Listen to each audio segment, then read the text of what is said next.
The Intergovernmental Affairs Committee hearing will now begin. This is about the Port Authority. Have everyone signed up yet? Any speakers besides? There's no other speakers. How many Port Authority here? Appointees, we have Appointees? three. Three? We'd like to hear from them. You want us to call the roll? Yes. Okay.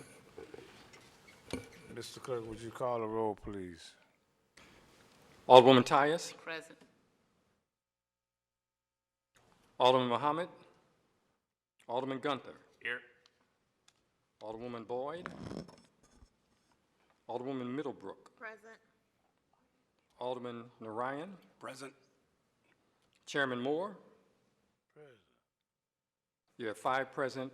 A quorum is present. And Pam Boyd had asked for it to be excused. To be excused. Right, it was in, and she sent an email to everybody. And Muhammad is in Ways and Means right now. Let him know when you all are on his bill. Okay.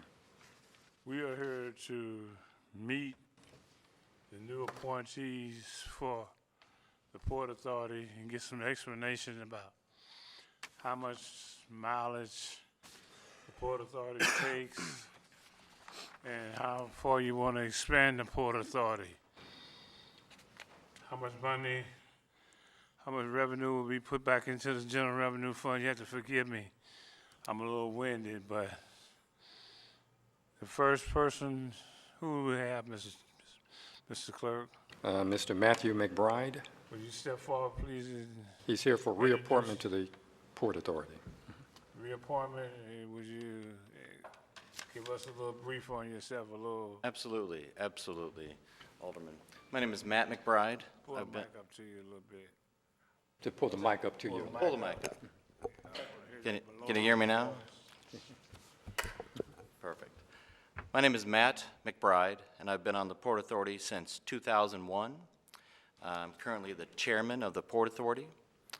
I have been not been a chairman since 2001. There was a period of time in which I was commissioner, and then the then chairman stepped down, and I was elected chairman, and then I stepped down after the birth of my first child, and wanted to rein in some of my duties. I still attended the meetings, and then after that individual resigned, then I was reelected to be chairman. And my term is up for reappointment, and so I'm here before you. When you stepped down, did you request to come back after the other person? I didn't step down from the port, sir. I just didn't run for reelection as chair, so I was a commissioner at that time. How far does the Port Authority range down the Mississippi River in mileage, do you know? We go all up and down the Mississippi. I believe it's 21 miles, but we're only in from the river some number of feet. So we're basically a landlord. So what kind of money are we generating for the general revenue fund?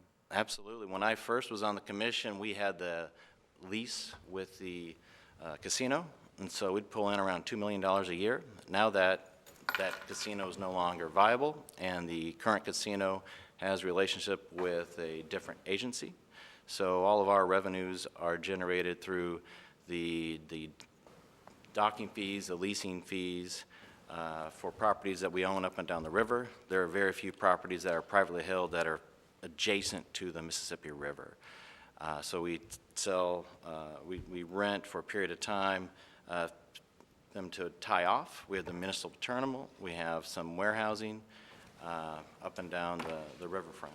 So as far as what that is each year, we just had our budget, but I can't recall what the number is. You don't have a chart or anything to tell us? We have a chart. I wasn't asked to, I didn't have it with me. When we bring it in, you want to expand, and how far in do you want to expand on land? Absolutely. Right now, since I've been on the Port Authority since 2001, we would get around $5,000 a year from the state of Missouri for the Port Authority. Since then, that number has increased to the City of St. Louis Port Authority gets up to $45,000 a year. And for whatever reason, the legislators, the General Assembly, have decided that they want to spur economic growth through port authorities throughout the state of Missouri. My understanding is we're the oldest port authority, and so our boundaries are just as I described, up and down the river, some number of feet in. Every other port authority in the entire state, to my understanding, has their boundaries as the entire jurisdiction of that town, whether it's Boonville, whether it's Kansas City, whether it's whatever other jurisdiction. We were the oldest, we didn't need it, so we're the first. And so ours are very narrow. We're looking to expand the boundaries, as I understand it, to be coextensive with the city of St. Louis, because there are many programs that the state offers that would permit us to refund back half the payroll taxes and infrastructure and to other programs within the Port District. Right now, the Port District is very small, and it doesn't do much good and take much advantage of the state statutes that are in place. There are other... Small compared to other cities. Yes. I would say we'd probably be the smallest because everyone else is coextensive with their entire jurisdiction, unless there's some other city that the square footage just doesn't work out to be that way. But Kansas City is their entire city. And they take advantage of the state monies that we aren't. Who are some of our tenants? Some of our tenants, we have Il Grani is a tenant. They make pasta. We have, who else do we have? We have all the fleeting companies up and down the river, and they, who else, what are their names? They come in front of us only every 5 years, so I don't have a firm, we have a list of all their names, but I don't have them off the top of my head. But they have, who else do we have? We have, I think Slay Industries is down there. We have the barge company that we have contracted with, SCF, to run our entire municipal terminal.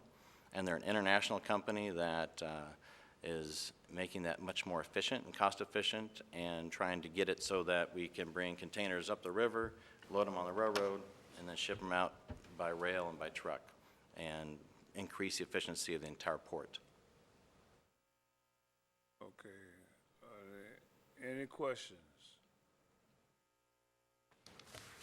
Sharon Tide. You said you've been there how long, since when? Since 2001. 2001. And you said that there are a lot of things that could be offered that you're not able to do because you don't have the power to be all over the city of St. Louis. So wouldn't the members of the Board of Aldermen have those powers to introduce those kind of incentives? There are certain grants that are specific to port authorities. They're Such both as? state and federal grants. Such as? We haven't gotten them because my understanding is from our staff is that we have the ability to seek those grants. Whenever you come before me, if you say there's something like that, Joan Miller knows me for 40 years. If you don't have it, it don't exist to me. Because if enough. your staff is telling you something like that, are you an attorney? I am an attorney. And so that facts become facts when you present them to me. So when you say that, but you don't have them, that doesn't mean anything to me, okay? So if your staff is going to give you something to back up questions, they should give you they should have been able to give you a budget. They should have been able to give you a list of grants and things. Can you then ask your staff to send that over to us? Absolutely. I would be loving to see what things that you could get that only the Port Authority could get that the Board of Aldermen couldn't get. And you live in the 6th Ward, is that right? That is correct. Okay. So let me tell you, I have a problem since I've been here longer than every alderman except for one, even though I came back and was cheated, still been here longer than everybody. I have a problem that I see these same wards showing up, 6, 28, 26, 17. There's a lot more of the city that does not get represented. You want to represent where I live better than me, and you don't even know anything about it. I can tell you that right now. And so I have a problem when the mayor keeps bringing the same people up over and over and over again. If you want to be inclusive, and this is not you, this is Lyda Cruza. Inclusive means, and we actually have a law that was passed way before I came here about having inclusive. But they think inclusive means once we put something in the 26th Ward or the 18th Ward, we've been inclusive. There's a lot of North St. Louis that are not on anything. And if you would be asking me that you want to have the Port Authority represent the First Ward. I sure would like to see people north of, not just Delmar, but of Page. And to me, that is not, I'm going to be voting no on all of you. And Joan is my personal friend. She's been friends with my sister-in-law for a lot of years. I've known her since she's been in high school. I will be voting no because I'm voting no on what the mayor is doing. And to me, she's tone deaf. And so the only way I know her for her to hear this is to keep voting no and keep bringing it up. And I'm getting a map made so I can show how tone deaf she is about not inclusiveness, okay? So, and then when you come in here and you don't have budgets, you don't have anything, I'm the one that always screams to bring the people here so we can talk to them. And this is why I want to be able to ask questions, because when you say this kind of thing and you don't bring any proof, and I know Joan's a lawyer also, then that does not provide any way for me to vet, because otherwise, if it's something Mayor can just do, she does it herself. But when we have to vet people and it's advise and consent, it's hard to do advise and consent when you don't bring anything. You're just used to coming up and we say aye. So I'm not the rubber stamp, so. If I may, Sure, go ahead. I'm not trying to represent your ward better than you at all. You're doing a great job, and that I want to make very clear about that. There's one other thing that's nuanced about the Port Authority is that half of the members have to be from different parties. So. And what I'm telling you, where she thinks different parts is the 26th and the 18th ward. So Joe knows where I live, and there's a whole nother part of the city, okay? So let me ask this. So with your new powers that you want, you'll be able to do eminent domain from the Port Authority, is that right? Well, there are separate statutes. The AIM statute doesn't permit eminent domain, but there are other statutes that we have currently within eminent domain that we have that right now. And you would be able to do tax abatement? That's my understanding. Okay, and any other things that you would be able to do if we expand the Port Authority to include the whole city? Any other things? Like I said, we currently have certain powers up and What down the powers river. are But as those? far as new powers, No, what we are the would be able current powers to you have? lease property, enter into accept monies from the state of Missouri, accept federal monies. For grants or for what? What do you accept monies for? Well, we've had Tiger grants, and you know, the things seem to be changing in Washington pretty quickly, so I can't keep track of everything. And then, yeah, we can do eminent domain, we can do tax abatement, and also, I think that's the list of the powers that I believe we can do. So right now, there are people in my ward who want tax abatement. I don't usually give them. I had a big, long fight with Snooks about TIF that they swore up and down they couldn't build without, and then guess what they did when I didn't give it to them? They built it anyway, which almost everything I have built, $52 million of stuff has been without all of that, because I'm a public schools person. So you would be able to go around what I wanted, and I got elected all these many years. Why would you be a better person, and the Port Authority be a better person to do that than to make that decision than me? One, I don't think that I am. Okay. Two, is that my understanding is that the staff has reached out to the Board of Aldermen and indicated that they wouldn't go around anyone to do that. And if such agreement's reached, I certainly wouldn't violate that agreement. And so then I would have to look at the state law, because staff can tell you one thing. One thing I found out coming down here for all these many years, when they tell you A, and then when you read the actual state statutes or the ordinances, it says a whole different thing. I So appreciate that. Right. And then what I'm saying is that Unless we had an agreement that passed the state law, I would be hesitant to do anything that would give you the power, because there's some reasons why I don't give people a tax abatement, such as I have one guy who doesn't have only one white person and no black people working in the middle of a black community, and he said white people and black people are lazy, he has all Mexicans. I would never give him tax abatement, but I would venture that he maybe wouldn't say that to some of you all, and you would think that he's a great company to give tax abatement. But once he said that, that was like off the rocket for me, off the chart. Never, ever would I give him tax abatement. And in again, any what I kind can of tell way. you is that if there's an agreement that's reached, that I would honor that agreement irrespective of what the state statute stated. But I don't, okay, and then that would be my question about if you could, because you might do it, but the next person might come along. I appreciate that. And they would bring up the state statutes. We have a treasurer right now that they brought up a state statute against, or for many, many, many years. We had the same male treasurers. We got a female treasurer. Somebody came and said, the law doesn't say that. So I understand what you're saying, and I'm saying that that would have to be changed at the state level. I understand where you're coming from. And another thing, Slay Industries. First thing I ever saw that I could not believe when I got here in '91 is that Slay Industries got a 99-year lease. Francis Slay was the alderman then, and I asked him, how can you vote for this? I was like, I couldn't believe it, okay? Have a 99-year lease down there, that's a sale to me. We ought to have laws that say something over a certain amount, and I didn't understand how Francis voted for it, and he didn't vote for it anymore, and I wasn't picking with him. I thought that was a conflict of interest, because it was. I And disagree so, with you on I either don't issue. understand, you know, do you all have limitations about how long your leases are? We do. And, And we have 25-year leases, and they have, I believe it's a 20-year lease with 2 5-year options. And a lot of that has to do with the Coast Guard as well. The Coast Guard won't permit any leases that are any longer than that. And so, checks and balances. absolutely. Okay, and, so if you do 20-year and 5-year options, how long can that go on?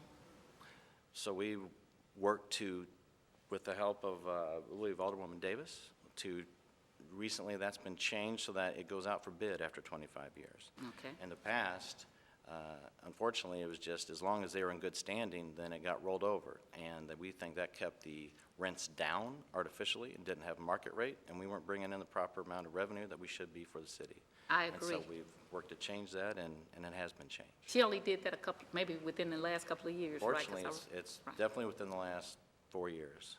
Okay, I agree. I live on a place that restrictive covenant street, and for years, people didn't put things up for sale. And when we start putting our houses up for sale, Comps get but better. usually it was just, you told somebody, okay? And because they was keeping certain people off the street. So I definitely agree. So that is a good thing that Alderwoman Davis did. And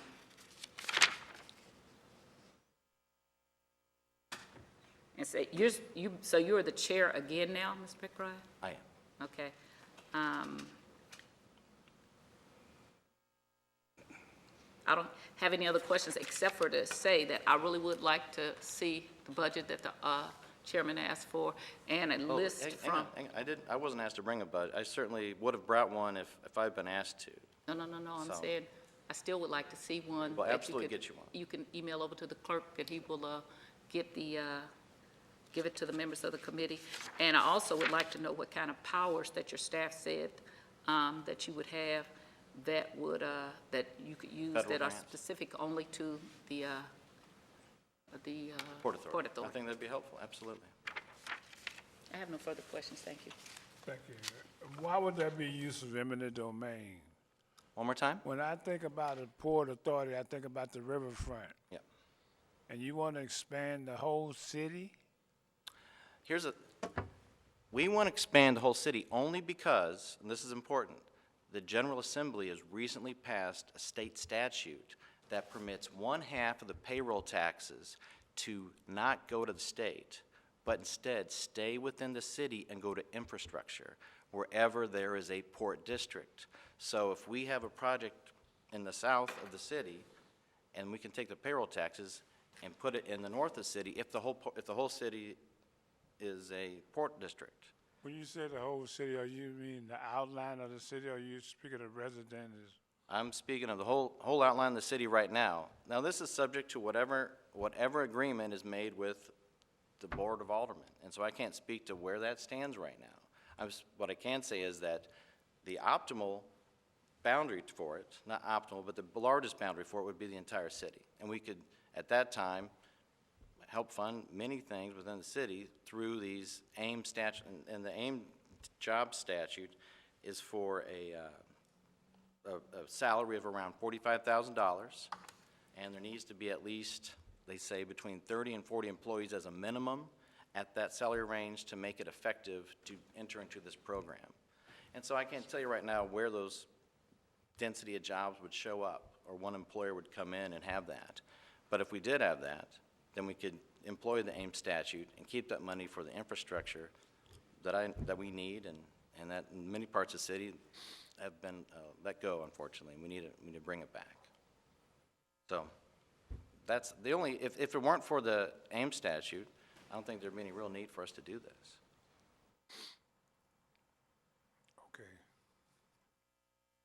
Alderman Muhammad, do you have any questions? Not here. I think he stepped back out. We go to the big Gunther. Big Gunther. All right. Thank you, Mr. Chairman. Thanks for being here, Mr. McBride. Couple questions. What other authorities are you on, or what other boards are you currently on? Sure. I also sit on the LCRA and some of the subsidiary boards, the LCRA, the PIEA, and EEZ.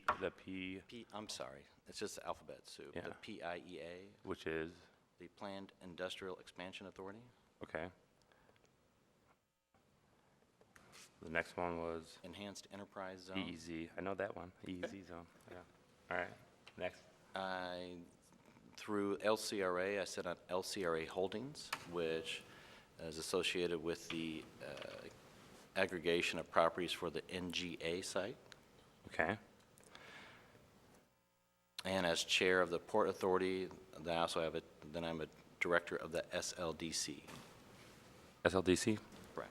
Okay. So with the LCRA Holdings, which you just mentioned was part of acquiring the land for the future NGA, do you have any connection with the current NGA and what the future plans are going to be for that site, since it is on the riverfront in the 9th Ward, Right. and going to lose about 3,000 jobs there? Right. I don't have any information on that personally. I know that that's a site that we want to hopefully retain, and I know there's been different ideas floated about, but nothing that I'm aware of that's crystallized and anything that's come before us as a board. Okay. Yeah, because I met with Otis and some SLDC members about a year ago, I guess, just kind of putting the bug in their ear that there is going to be a riverfront property that is going to be vacant. And at the time, I believe they were saying that there was a possible clause that once the city handed over the north NGA properties, that then there was hopes to get kind of the lease opportunity for the current site. Do you know of anything like that? All I know is what you just stated. Same thing, And I yeah, don't okay. know any more than that. Right. I know that we want to fill that, Yep. like Yeah. like so many other buildings and Yeah. places in the city that are empty right now. Yeah. So I do have quite a bit of current port, so from Sydney Street down to River Bluff, all the south part of that riverfront is in the 9th. And so one of the questions that I've asked in the past, and hopefully, you'll be able to kind of add this to what Chairman Moore and Alderwoman Tias were asking about the budgets, because I know there's a lot of land down there, and when I ask questions such as streets, I think it's Streets Petroleum on the riverfront down there, is that it's the big petroleum tankers right down at Gasconade. 2nd Street and Gasconade. So when I've asked, like, oh, what is the lease for this? What is the term of the lease? How much are we making on this? There's never been a direct answer to it. So would you be able to provide the board with all of the current leases along the riverfront, a timeline, when they expire, how much money we're bringing in, stuff like that? Is that something you could provide to us? I think we can provide to that. I mean, I have a staff member here. Yes. Yes? As long as there's nothing confidential, I don't think there would be. Yeah. But I don't know why WeBeal said you wouldn't if it were confidential anyway, but I don't see any reason why you should. Yeah, absolutely. Okay. And we've put that together with, like Alderman Moore and I were discussing, with regard to the renewal of the leases and trying to elevate the market value of those leases. So Right. that's been an issue. Yeah, because that has been another one of the issues that I've seen come in the past, where there's what seems like some prime real estate going for a very low price. No question. And that was because of the ordinance that was in place at the time, and it absolutely depressed the value, and it wasn't generating the funds it should have. And we didn't have any control over it because that was an ordinance that we were following. Okay. All right. I think that's all the questions I have for you. Thank you for putting your service into the city. Thank you, Mr. Chairman. That's all you have? Yep, that's it. Is Pam Boyd here? She's She excused. has to be excused.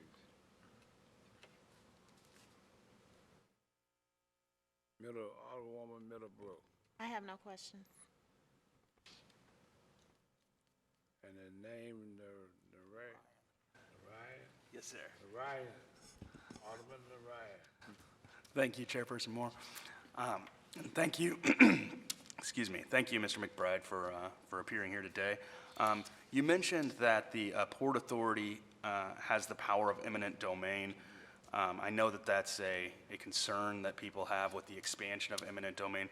In the past, how has Port Authority used eminent domain? I don't believe to my knowledge, we've not used it. I'm not aware of us ever using eminent domain. And, Unless- oh, I'm sorry, So continue. unless someone has that. I'm sorry. Should I do this? Maybe that's it. People are trying to balance it up there. I'm not aware of ever having used it. And do you foresee any reason with expansion that you would lean into using eminent domain more? There, they've changed we'd still have to follow the statute on eminent domain. Sure. And it's not an inexpensive proposition, and it doesn't always work out, I think, in the best interest of even the developers that are trying to use it. So that's not the only reason that this is a question of expanding the boundaries has to do with trying to expand the opportunity for the same statute to the greatest extent possible. So we haven't discussed at any point even using eminent domain, much less using it more. So, I mean, I just want to reiterate to you, that's not something that we consider at any point. It would have to come before us, but it'd be, at that point, our boundaries would be coextensive with anyone else that have that power, so I don't know why they would come in front of us as opposed to another entity. Okay. And then, so recently in the news, we've heard about Port Authority with Mr. Stanger and Mr. Rallo and those folks. Has your office done anything to try and get out ahead of and prevent something similar to that happening moving forward? And if so, what steps would you have taken? I would just answer a different way. We don't have that. We don't have that problem. I mean, what from my understanding, precipitated the issue of people breaking the federal law, and now there are being ramifications. And so, no one on the board that I sit on wants to break federal law. So there's that. There's the person's personal code of conduct. We have conflict of interest statements we sign annually. It's kind of a circuit. I understand the question because I guess asked that a lot. But what I'm trying to express is that I don't know of any specialized prophylactics on it because it's such a huge hammer that is in place already that if we were to violate it, I don't plan on doing any federal time for a non-paid position. And you remember, Sweeney was pulling down a salary. We're all volunteer members. Okay, that works for me. I just have to ask. I understand. It's you're not the first person. It won't be the last. And that's all I have. Thank you, Chairperson. I have a follow-up. When they're finished. Go ahead. And I didn't ask you about Mr. Stinger because I figured that you had answered that, and I hear that from everybody. I think maybe what my colleague might have been thinking about is there any way we could set something up where there would be a prevention from that happening, whether you are getting paid or you're volunteering, that we just don't want to see, because we already, so I was here when we put SLDC together with the partnership out here. Right. I voted no against that with just saying what was going to happen, and then it just did happen. So when people are bound to break the law, they're bound to break the law, but you sometimes can put things into place, like if you only have a one signature check, that makes it much easier than if you have 2 or 3 people that have to sign a check. So I think he was looking at, is there something that we could look at to make sure whether you're getting paid or if you're working, you're volunteering, if there's something that we can make it harder for people to do things like they were doing there. Well, I mean, we are audited annually, and our audit reports are disseminated annually, and they come in front of us and they go through all of that, whether it's any recommendations that we have to make our procedures more insulated from any of that wrongdoing, and I know in the last 4 or 5 years that they haven't had any recommendations for us. It seemed like when I first came on in 2001 that they had some recommendations that included what you just discussed, Alderwoman, but to my knowledge, we have that all under control. Now, I don't deal with the nitty-gritty signing of checks. You know, Right. I'm not, that's not part of my Right. position, is to sign the checks. Right. And so, Well, that was just an example. Was there something that we could do? Because we don't quite know all the specific details of what happened out there. In fact, I wrote to our city councilor and said, maybe we need to be finding out what's going on out there, because maybe there is something legislatively that we could offer that would stop some of that, okay? Some sort of ordinance, because we don't have the slightest idea what's in that. We're talking about expansion. Mr. Clerk, wouldn't there have to be some kind of ordinance for them to expand their boundaries? yes. Yes. Yes, it would. So I don't feel like we're prepared because we have no budget, we have no we don't know what's going into the general revenue fund. Are you a volunteer? Am I a volunteer? I am. I'm not getting paid to be here today. I'm not going to be getting paid to be here for any meeting that I go to. So where does that revenue go that generated by the businesses? It goes to it goes back into the SLDC for economic development. It goes to pay the staff and the salaries and the rent. It goes to some amount of upkeep and maintenance for development we have down on the river, on the landing, the lights. We pay the streets department to clean off the rivers, which is going to have to happen when if the water ever goes down. We're going to pay them to keep our wharf looking nice and neat. One of the things I learned in the Port Authority is that across the river, they have the exact same wharf with granite that is just covered by 6 feet of silt. And so if you ever see the guy with the truck and a shovel, he's digging up those granite pavers to put in his truck, whereas we keep ours clean. And so that's some of the monies that go there. Well, I'd like to see where the money's going and the expansion is going in order to complete this hearing. That's fine. It's my understanding that you guys had the availability to review the budget at any time. And so I'm happy to get that to you. I didn't realize that was an issue we're going to be addressing today, or I would have brought it with me. If this is important to the committee, I'd like to hold these reappointments until we get that information. And I'd like to have a motion on whether we should hold it or not, Yeah, with the budget. in order to get the information that I think we need, some additional information. So if it's important to the committee, I'd like to take a vote as someone make a motion to hold these appointments until we get that information.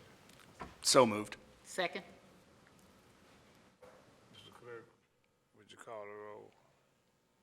Alderwoman Tyus, Aye. Alderman Mohammed, Alderman Gunther. Aye. Alderwoman Boyd, Alderwoman Middlebrook, Aye. Alderman Narayan, Aye. Alderman Moore, Aye. Alderman Mohammed, Alderman Boyd, 5 votes, 5 aye votes. So we'd like for you to come back with that information so we'll feel complete and we'll be able to speak on it. And we'd like to get that information in a couple of weeks or a week or however soon you think you can get that information to us. Sure.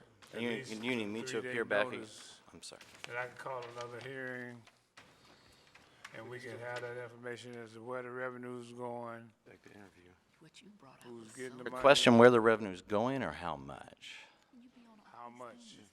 This is like a complete conflict of interest to me. We know This is what I was gonna ask it you next. eventually goes to SLDC But you know, that and was a into good the general question. revenue fund, I hope. I didn't know you, that's So we'd like to know, have that information, so that way we can Like when you're pushing something through kind of the just CRA. explain it a little better to ourselves, Yeah. among ourselves, Okay. okay? So you get back with that information, you get it to the clerk, you get it to us, and then we'll call another hearing. Is that okay? That's what you're telling me. Yes, sir. Okay. Anything else? Can I tell him what question I had, just so, I was surprised that you sat on so many boards and commission, and I just was wanting you Yeah, to I am be able to too. answer. Oh, my husband used to be the chair of LRA, and we had to get a legal opinion and everything since I sit on the board of aldermen, okay? So my question is that, Do you find yourself with conflicts of interest with all those different boards if things are going through different agencies? And that's just for you to think about. I do not, and I discussed with the city councilor's office, I have on multiple occasions, and they're satisfied as well. So you didn't even have to get a city councilor opinion or anything? I don't have one. Okay. I'd I'll like to ask hear- him though now. I'd like to hear from another reappointee. Okay. Do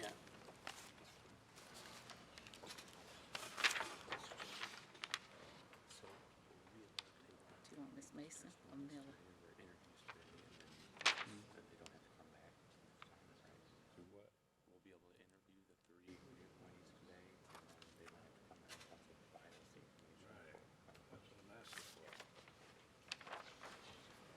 The next reappointee is Mason. Mason, Ms.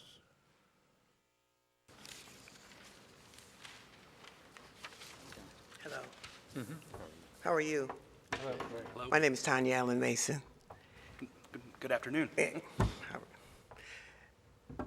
So, this is my first time being at a hearing like this, and I was not prepared for this. So, we'll do the best that we can. I'll do the best that I can with your questions. Thank you. Okay, how long have you been on the board before this? I've been on the Port Authority Commission since maybe 2004, 2005, appointed under Mayor Slay. And what is your position? Well, as I've been a commissioner for, I say, the past 14, 15 years, just recently asked to take on the position of treasurer. Maybe you could help us out with I can't help you out with the budget. Let me tell you right now. And so explain your duties. well, for the past, since 2004, 2005, I've attended meetings and just been involved in voting on issues that affect the port, moors, leases, any activity that is happening on the Port Authority, I vote on it. Renewing leases, for example, like with the Huck Finn, of any vendors that want to participate down there and they want to renew their lease, we vote on that. We make sure that we have a gentleman who's on our port commission who makes sure that the streets are being cleaned, and those are some of the issues that I've been involved in as it affects the port. I've been involved in the expansion of our dock, our warehouse, the north and south dock that is on our port, and as commodities move and things that happen on our riverfront I have been brought up to knowledge in terms of how that affects the city and things that we can do to increase revenue or to help generate revenue as it happens on our port.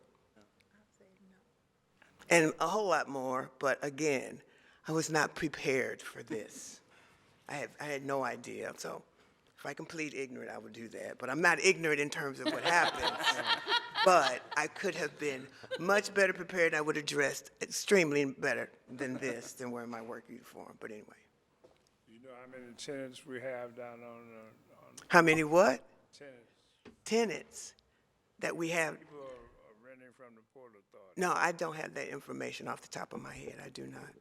We'd like to have that information as well, and the name of the companies that are utilizing the port. Sure, sure. Is there any other questions? Go ahead. First of all, you're doing a good job. Well, thank you. So, and if sometime I get task oriented, so I want to first of all apologize to Mr. McBride because I get like this, okay? When I get in that zone, I'm not trying, I just want my answers, okay? And so sometimes I have to back up and do things like thank you, because I do appreciate that people want to serve, okay? I also want to do my job to make sure that we have the best people serving and we have inclusiveness. I understand that. And I've done that since I've been down here. I've I had understand people that. bring black people and hire them over the noon because they didn't have any black people, and they said they believed in inclusiveness. And then I said, but you got 7 white guys sitting out there, and they've come back with a black guy that said, ooh, Ms. Tyus, I got a job. So but I do, so you're doing just fine. How many commissioners are there? They don't all come at one time, so it's kind of hard for me to keep up with them. So I want to say we have about 6 or 7 commissioners. Okay. And do you know the number of staff? The number of staff that for SLDC or the Port Authority, no, I'm not sure of that. I mean, I meet some of the staff, but I haven't met all of them. So when you meet, do you all meet in person, or do you have a meeting to meet over? Well, we have a boardroom that's located over on 1500 Market Street, and we have, I know we have an attorney present, and then we have someone who keeps the minutes. But the office is not in the boardroom, and I have met some of the people that are in the office that work under Otis.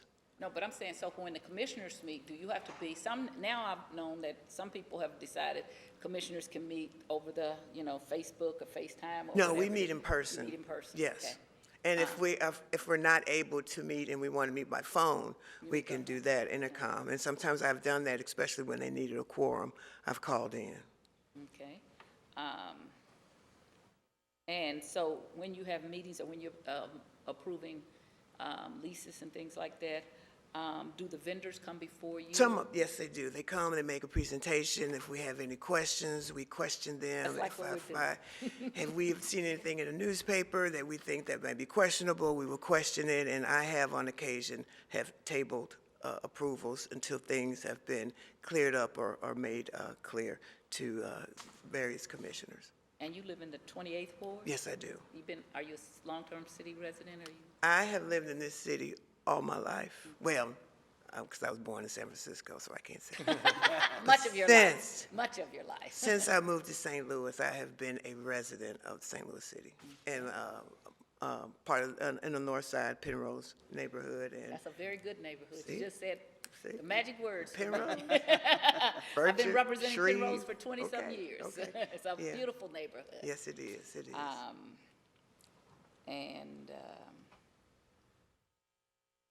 Do you have any opinions about eminent domain and tax abatement? So one of the things that they asked about was that the use of eminent domain, my colleague did, and they said they never had used it. But one of the reasons you may not have had to use it is because prices are so low that maybe been kept so low that you haven't had to, because people probably wanted to sell property or that was down at the riverfront. I don't know if that will remain the same if different people come in or if prices go up. I was part of HUD's when we did the eminent domain against the people who lived there. In fact, the lady who moved, Miss Charleston, I'm the person made them move her house. Oh. I'm the one brought up that they had moved it over by WashU, and I watched the president bring in an amendment and told him that wasn't gonna work, and then he came back and said it didn't. So I am You very. mean Mrs. Taylor from the, Mrs. Taylor. She moved Right, them off from- over there to St. Louis right. Avenue. I work in television, so I covered her story. Right. Well, I helped her get the people who signed her petition and everything like that, because African-American people have had so much hard times buying property, and then to have eminent domain put on top of that with people who I don't think were sensitive enough. So I am very hesitant about it. All people, but especially people who have had to, for years, couldn't live above, Marcus couldn't live above certain lines. Shelley V. Kramer is very important. They just did the Blavity House over there. So and for me, that's important, that we not be insensitive to Native Americans, to other indigenous groups that have been here that we seem to ignore. We run pipelines through their communities and things like that. I'm always on their side, okay? I'm always, so when I ask these questions, for me, the gentleman I just talked about in my ward who bought a business but says black people and white people are lazy. I would be in the middle of Natural Bridge and Kings Highway if somebody gave him tax abatement, okay? So that's the kind of thing that I'm hoping that if we ever come to fruition, that we give the Port Authority that kind of thing, that people will be aware of that.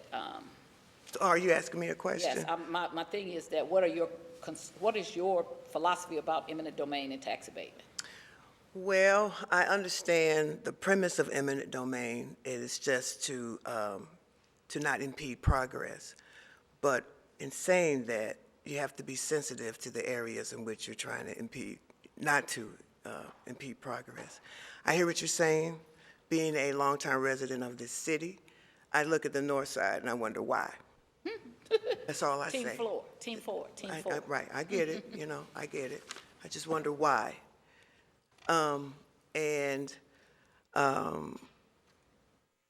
When as being a commissioner and watching the process, particularly with NGA and watching how that happened and covering those situations and covering those stories, I was glad that Mrs. Taylor House was able to move. I was glad that some people were able to receive a financial benefit from selling their property, and I understand that process because NGA, I feel, will be a benefit to North St. Louis as most, hopefully, and not a detriment. Because I do believe that the people of the north side should be able to benefit from that development, that and all of the hopefully all of the good things that NGA will bring to the north side. And I was a commissioner when Alderman Kennedy, well now Clerk Kennedy, was on the board, and I echoed him as when he made sure that minorities received fair share of contracts that was there. That was one of the questions that he brought up, and Alderman Davis, Marlene Davis, asked. And I believe in that, just being African American. So, but I believe also too that I don't believe that certain people should hold the city hostage for money. And I think that sometimes sometimes people do that, and sometimes that makes eminent domain necessary. Well, in this case, so I've done development. If you go on Natural Bridge, everything that's on Natural Bridge, I put there, Walgreens, Snooks, blah, blah, blah. So I didn't do eminent domain. I spoke to the people and bought them. One of the reasons that I voted against the eminent domain down there is because the state, let's talk about the state and laws, the state actually put into a law that let Paul McKee not fix up his property and run people's property down. So then you run people's property down, because I'm getting ready to do another second part to my Snooks deal right now, but I'm not doing them in the domain because we have run people's properties down. So of course people want the most, because where else can you get brick houses? You know, most of North St. Louis is way undervalued. And so if you give me $100,000 for my property that should be costing you $300,000 to $400,000, where do I go to live like that?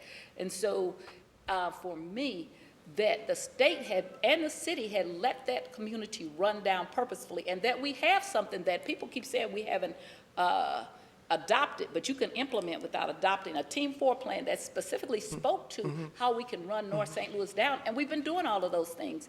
That if the people got $500,000 a piece for each piece of their property, that is not that 40 acres and mules, and they deserve that. You know, when I see Native Americans and people saying, I don't want pipelines to come across my land, and then there we go doing it, but we are so sensitive about other people. There's no too much money. If you want it, all of a sudden now it's worth something. Now I've been waiting for all this time for it to be worth something. So why should the state be able to come in, or the city be able to come in here and say, we need this? Well, good, pay for it then. And I finally get to have some money for property that should never have been that low in value anyway. So that's just my counter argument to that, and especially when it's been state-sponsored and city-sponsored, which in this case that neighborhood had been. They had been disinvested in, and then now you say your property's not worth anything. So well, I understand, and that's a very good point. I understand that. But sometimes it doesn't always apply to the same situations. But I understand what you're saying, but there have been situations where people have used their property and they held it hostage to hold out when they're... And I usually don't tell people when I'm gonna do stuff, well, we just go and try to buy it quietly, and we be in the city, but I don't put eminent domain, and then we get to the last person, we might have to pay them a lot more. You know, where the Catholic school is over there, what was that Michael McMillan did over there by St. Louis University? At the end, he had to pay people more. And I said to him, because I was here, Michael, just pay them that amount. Most people was reasonable, but there are a few people that were maybe unreasonable. You pay them, that's okay. Yeah, you pay them. You move their house if their Right. house needs to be moved. Right, okay, I appreciate it, thank you. I have no further Thank you, questions. Madam Vice Chair. This is John Muhammad, is he in there? There he is. Yes, Mr. Chairman. Do you have a question for the young lady? I do, and what's your name? My name is Tanya Allen Mason. Okay, and you reside in 28th Ward. Yes. Okay, maybe this is a question for someone at SLDC, but how many members are a part of the Port Authority Commission? Ms. Tice just answered that question. I was out the room. Yeah, I'm Does that sorry. mean- I'm not sure in terms of how many total commissioners there are. Maybe I should have gone to the website if I would have known, I would have prepared. But they don't come at all at one time. But it's anywhere between, let's say, 7 to 10 commissioners. How many? Sure. I said 6 to 7, but maybe I'm going to expound it, maybe 7 to 10. I'm Yeah, not really Rousset, sure. can you answer that question? Excuse me? Mr. Rousset? Mr. Rousset, okay. The answer is 7, but one position is vacant. Okay. Thank you. What position is vacant, sir?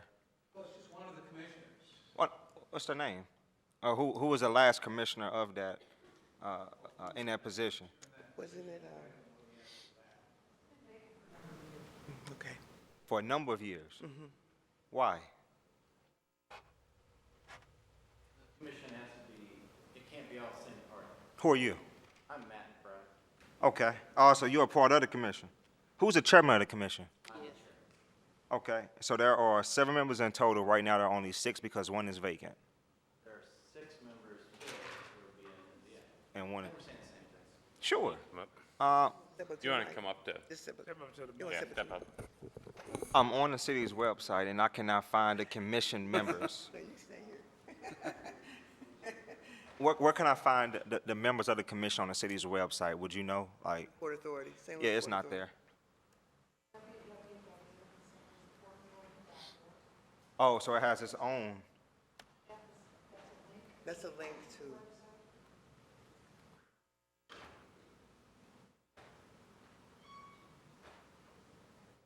I see Alderwoman Davis is a part of the commission. Is this because of her position as chairman of the Transportation and Commerce Committee? It is.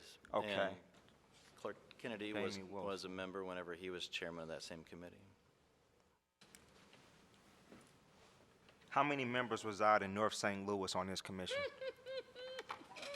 I don't know off the top, I don't know.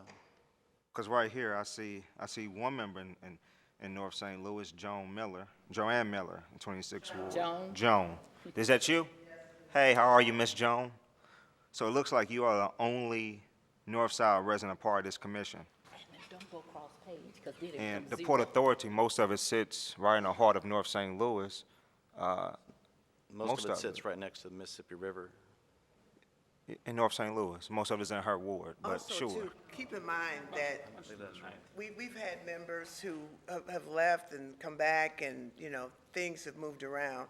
So it hasn't always been that way.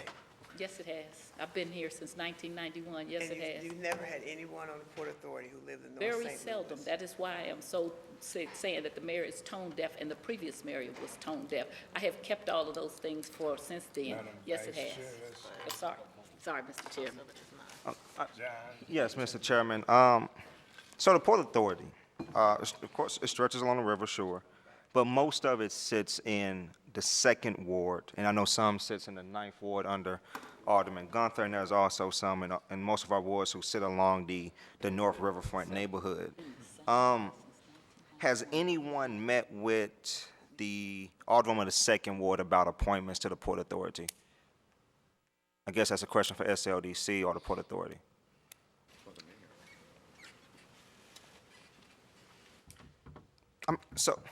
Mr. Chairman, Alderwoman, do you support this list? Not necessarily, because it does not include North St. Louis. Muhammad, I don't think you should put her on the spot like that. Oh, it was just a question, Mr. So you Chairman. can Ask her own question.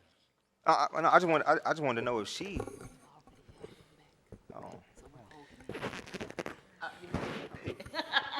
Oh. They have to come back before us already. Okay, I don't Comment. support the.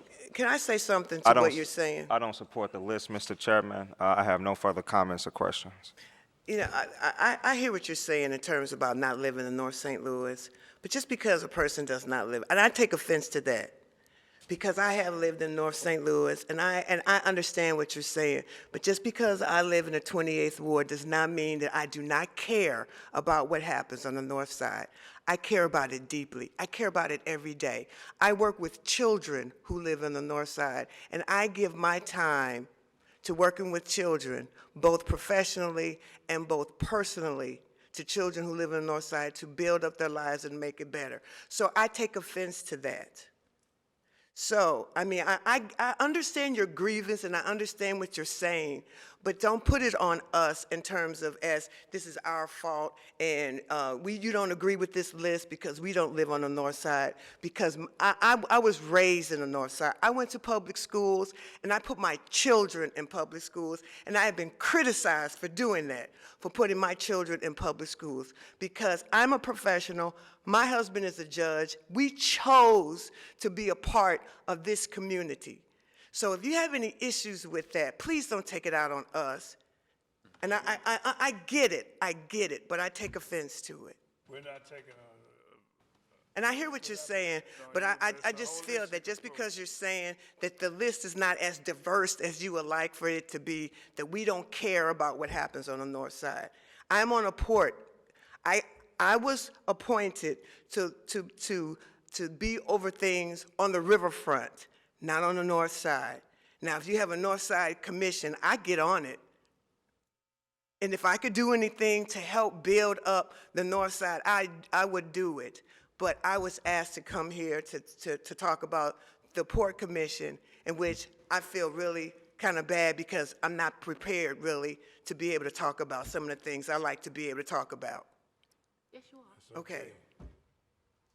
Sorry, Mr. Chairman, can I make a comment, please? are you finished, John? No, I just asked, can I make a comment, Mr. Chairman, if it pleases the chair? Go ahead. Thank you, Mr. Chairman. None of this is directed towards you. It's not your fault that the Port Authority Commission does not reflect the diversity of the city of St. Louis. I think that's a But failure. it does. No, it doesn't. It's a failure part of the mayor's job. And this is not only the Port Authority Commission, but nearly every other commission that we have in the city of St. Louis. You don't see members from North St. Louis. Well, I think that you I'm should sorry, take that up Miss- separately, though. Miss and- Mason, you keep interrupting me. No, I'm I just did this trying- one time. But go ahead, I'm you sorry. did My several times apologize. prior I to. One at a apologize. time. Let her explain herself. Mr. Chairman, I have no further Go ahead, further John. comments to the Go ahead and finish what participant. you're saying. I have no further comments to the participant, sir. I'd like I to do not say support we I do not support these apologize. appointments. Thank you. Okay, because your husband is a friend of mine. Joan is a friend of mine. I already know what your heart is. Ours is something else, and when you have to fight for something sometimes, when people sit at counters, the other people say, why are they sitting at our counters? It's not you at all. So that's why I wanted for you all to know up front that Joan is a person. I've been knowing her since she's been in high school. Went to grade school with my sister-in-law. I've been knowing her forever. So, and I know your husband forever. And so that's not what we're saying. So we apologize that's why I already said I apologize to Ms. McBride. So I apologize to you also. We are on an agenda about getting inclusion, and the mayor keeps sending us people that are not that. And so at some point you have to draw a line in the sand. So it is not you at all. We already know, okay? Be careful where you draw that line. I understand, but at some point you have to do it, okay? And Right. we've moved the line back, and she just keeps doing the same Yeah, we thing. have plenty And of I will show you and your husband, because I've been collecting it for years, so that you will know this is not personal at all. Because your husband, I would have no problem with. Joan, I don't even know probably have no problem with, but we want to if we don't fight for inclusion, then who? The thing And we have a was, law that says that it's supposed to be diverse, what not just. about, how right. do you feel about eminent domain? I think that was a question. And we do have a lot of lines that are drawn, and they're not in the sand, especially the Del Mar Divide. So we had to ask those questions in order to get intelligent answers to see where people are going and how we feel about making decisions on what we should do to expand eminent domain. I'm a product of eminent domain. So we ask you those questions not to demean you or to upset you. It upsets me every time I hear about Team 4 and the Del Mar Divide, the Mason-Dixon line. but I had to proceed on with a smile on my face. But we meant you no harm. But you're passionate about it, and we got an opinion from you. But how do you feel about eminent domain? Well, as I said earlier, Order.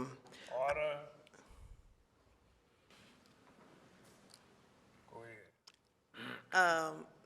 I understand the premise behind eminent domain, and I think sometimes it is, if you want to call it a necessary evil, but I do understand how it's been used to push people out of their places of home when they don't get the monetary value that they need for their home to be able to start anew, but at the same time, there has been people who have literally used certain areas and put them under hostage. They're holding out for money when their property value does not incur the amount of the money that they're asking for, if I'm using these words properly. But, you know, it's a double-edged sword, and I think it's necessary when used properly.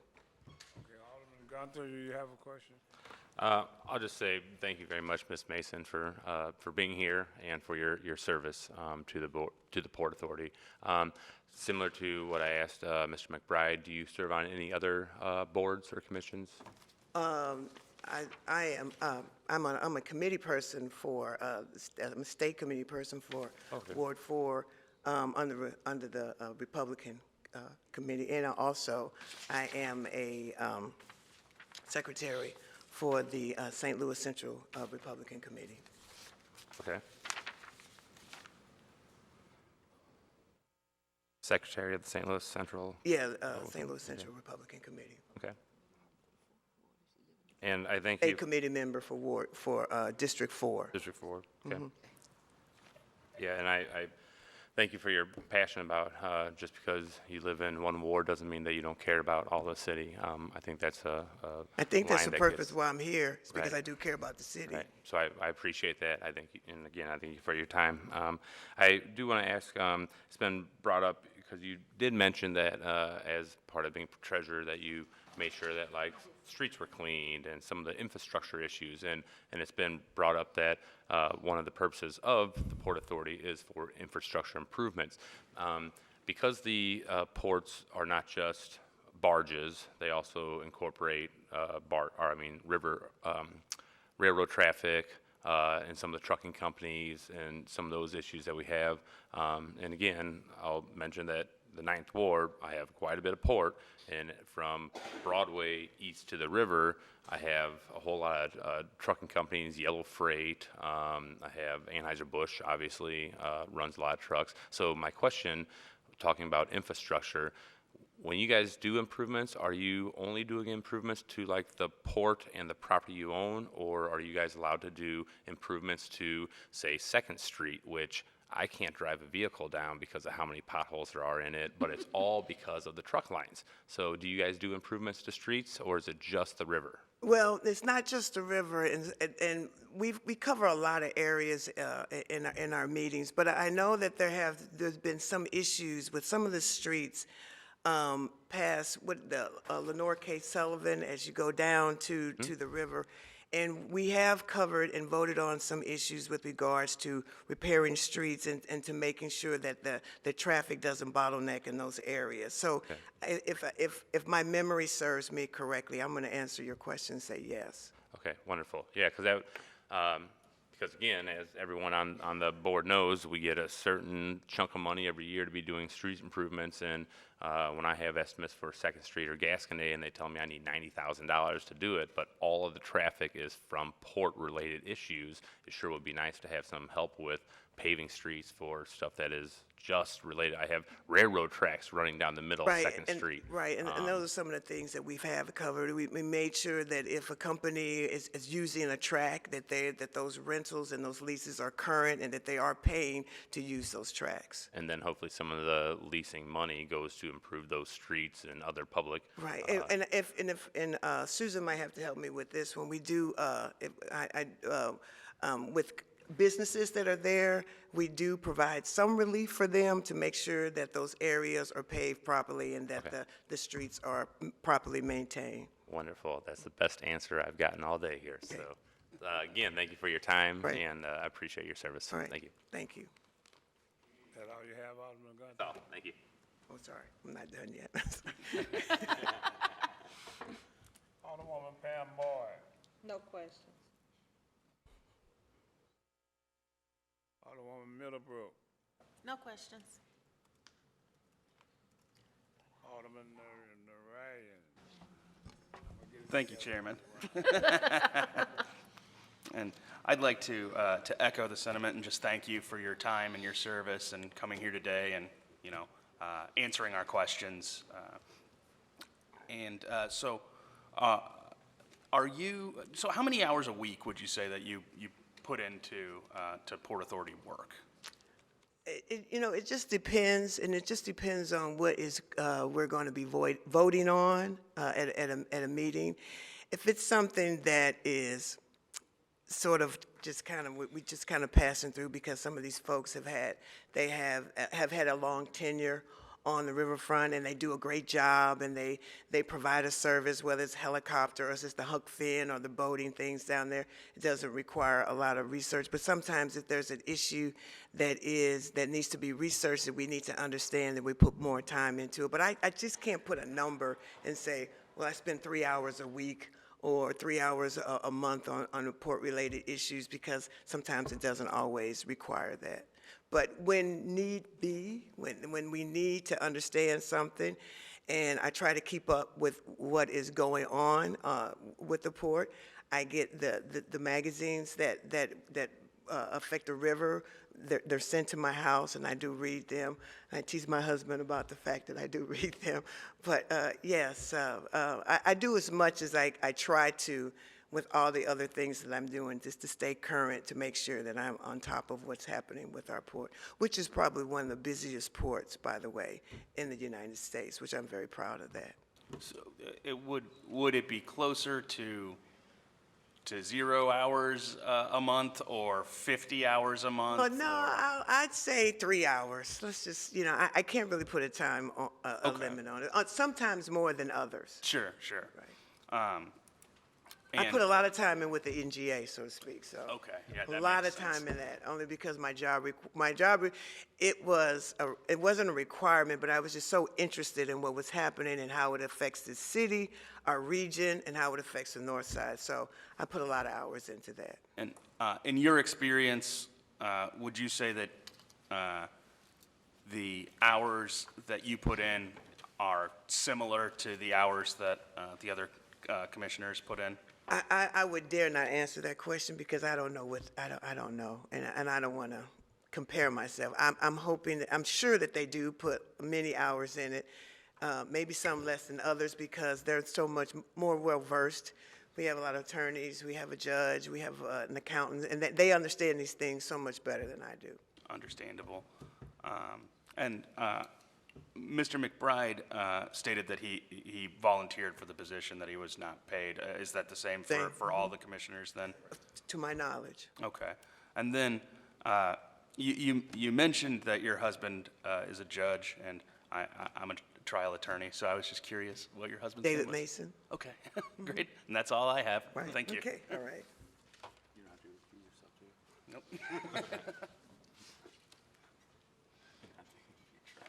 We'll call on the next commissioner, Joan Miller. Out in the hall with Sharon Child. Will someone get Joan Miller for?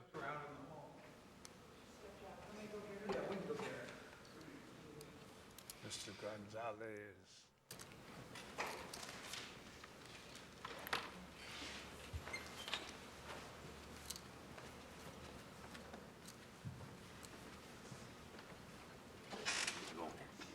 Don't forget, Mr. Chairman,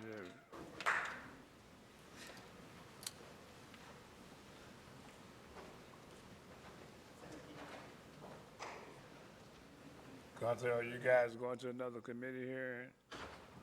Just over there talking. Good afternoon. How are you? Good, thank you. Can you tell us about yourself? I'm Joan Miller. I am currently the Vice Chair of the Port Authority. I've formerly been treasurer and commissioner, How long have you been on those? I believe since '04. And you live in the 26th ward. Yes, I haven't moved. I was formerly in the 28th. The lines were redrawn. Now I'm in the 26th. Tell us about the Port Authority, your duties as a Port Authority. Well, attend meetings, prepare for them, vote on resolutions. And how do you feel about eminent domain? Eminent domain is sometimes necessary through the city of St. Louis for development purposes. So I'm a little puzzled about expanding a Port Authority. Are we expanding to the railroad tracks because the city is not surrounded by water? I know you gotta go to St. Charles, the Mississippi River. Well, it would be, I think the issue is going to the perimeter of the city, which would be the city limits. So the entire city limits would be designated as a port. So some parts, I look at ports as being water and railroads. Is that? Well, that's a physical port, yes. Would that be your boundary, the railroad, as far as it extends into the city? Or are we talking about land and houses and all? Land and houses, everything within the city limits. Do you know why you think that's necessary? I don't have an opinion on that at this point. Okay. Sharon Tice. Yeah. This is, okay. First of all, I actually I wanted to just say thank you for being here. I'm going to try to be more polite since I don't want to have to call up my sister-in-law and get a whooping. So I actually wouldn't pull the original ordinances for port authorities. Never in a million years did they ever envision a port authority would cover the rest of the city of St. Louis. In fact, I will send you over. I met one of your, I guess somebody that you practice law with. She sits on the Covenant House board. I don't know. Oh, yes. Right, so anyway, but I'll get with you. I'm gonna send you the original ordinances. So a lot of us are in arms about the Port Authority too, because this plan to expand. And so that's part of it too, besides what we've already said. There's no way that our original ordinances ever envisioned we were gonna cover the whole city.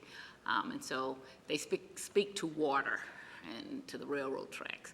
And I understand you wanting to be able to get at other grants and things like that, but I think an easier way might be to have the state amend their laws to say that you can get at it a different way, which I will be talking to Carla and to Chris and to Wiley, who are the people who represent my area, about if there's a different way. Because I think if one thing that alder people have been able to count on is their ability to say no to certain things, okay? And so you're hearing these questions about the Port Authority expansion is because we are apprehensive about taking that power away and giving it to somebody who may not be so closely aligned with because when you're an alder person, you're on the front line of the streets. So that's what I want to tell you why we're asking that question, okay? Well, and I would propose to you and the other members here that if every other port authority in the entire state has boundaries that encompass the city or the county where they are, why is St. Louis last?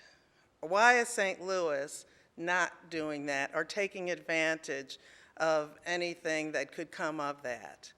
I don't expect an answer. I'm just putting it out there. I can give you Why one. do we have to be last? I can give you one.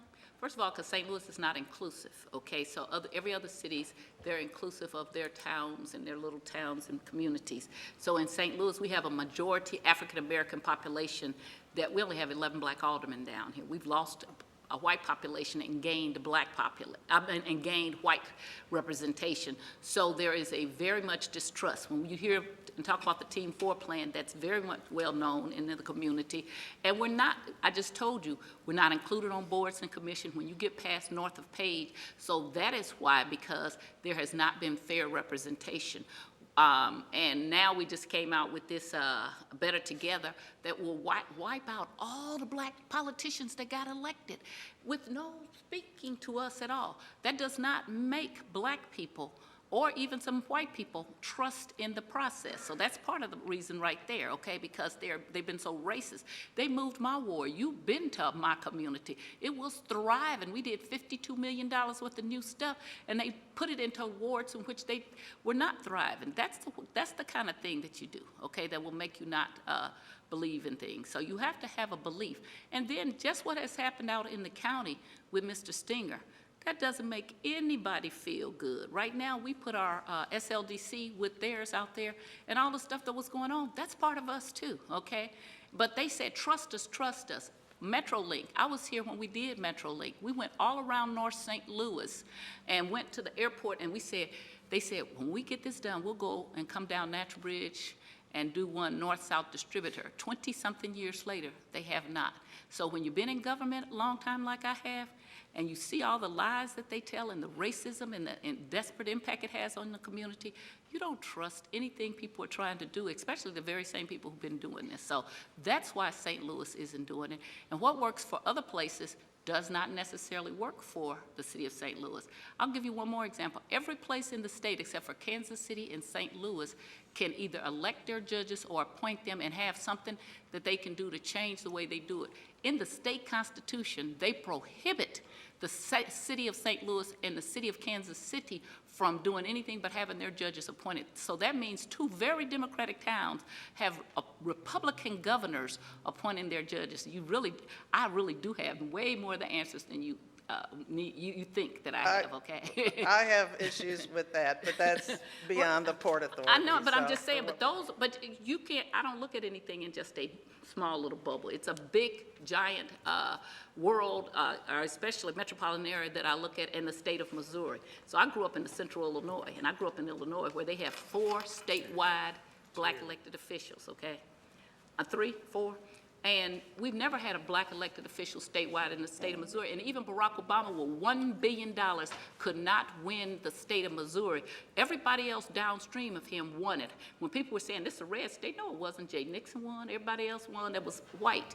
But them nice, good white people stood right over and went right over Barack Obama and voted for the Democrats. Now, us black people, we voted for the Democrats. So that's why we don't have these things, because there hasn't been a fairness in how we have dealt with the resources, and resources are very important.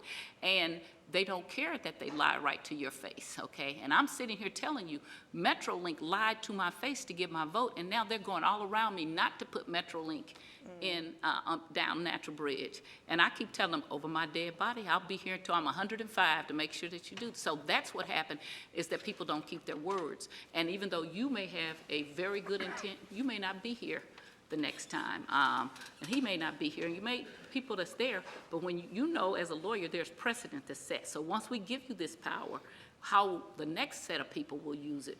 So we have to put things in place to make sure our communities are not any more misused than they already are.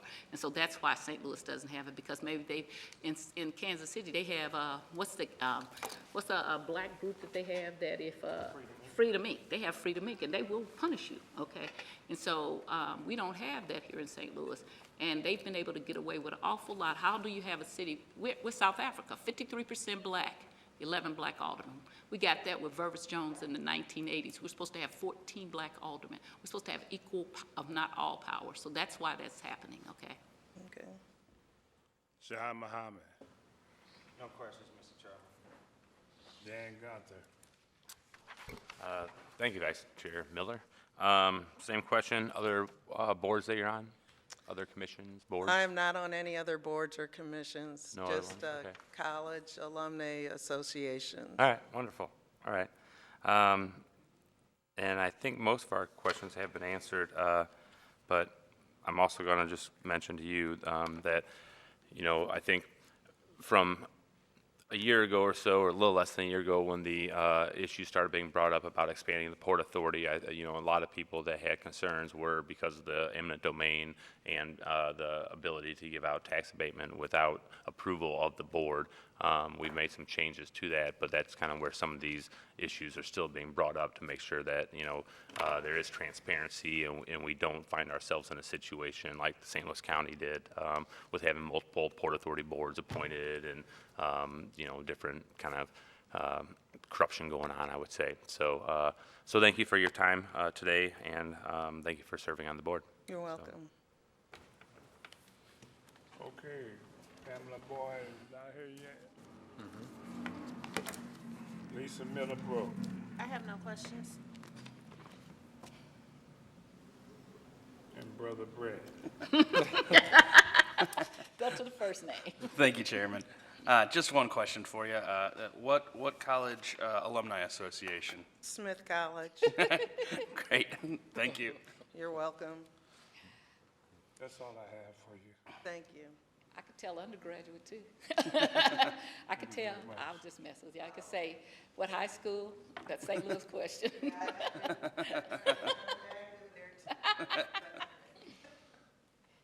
Alderwoman, did you want to have something to say about? No. What about you, Rice? No, thank you.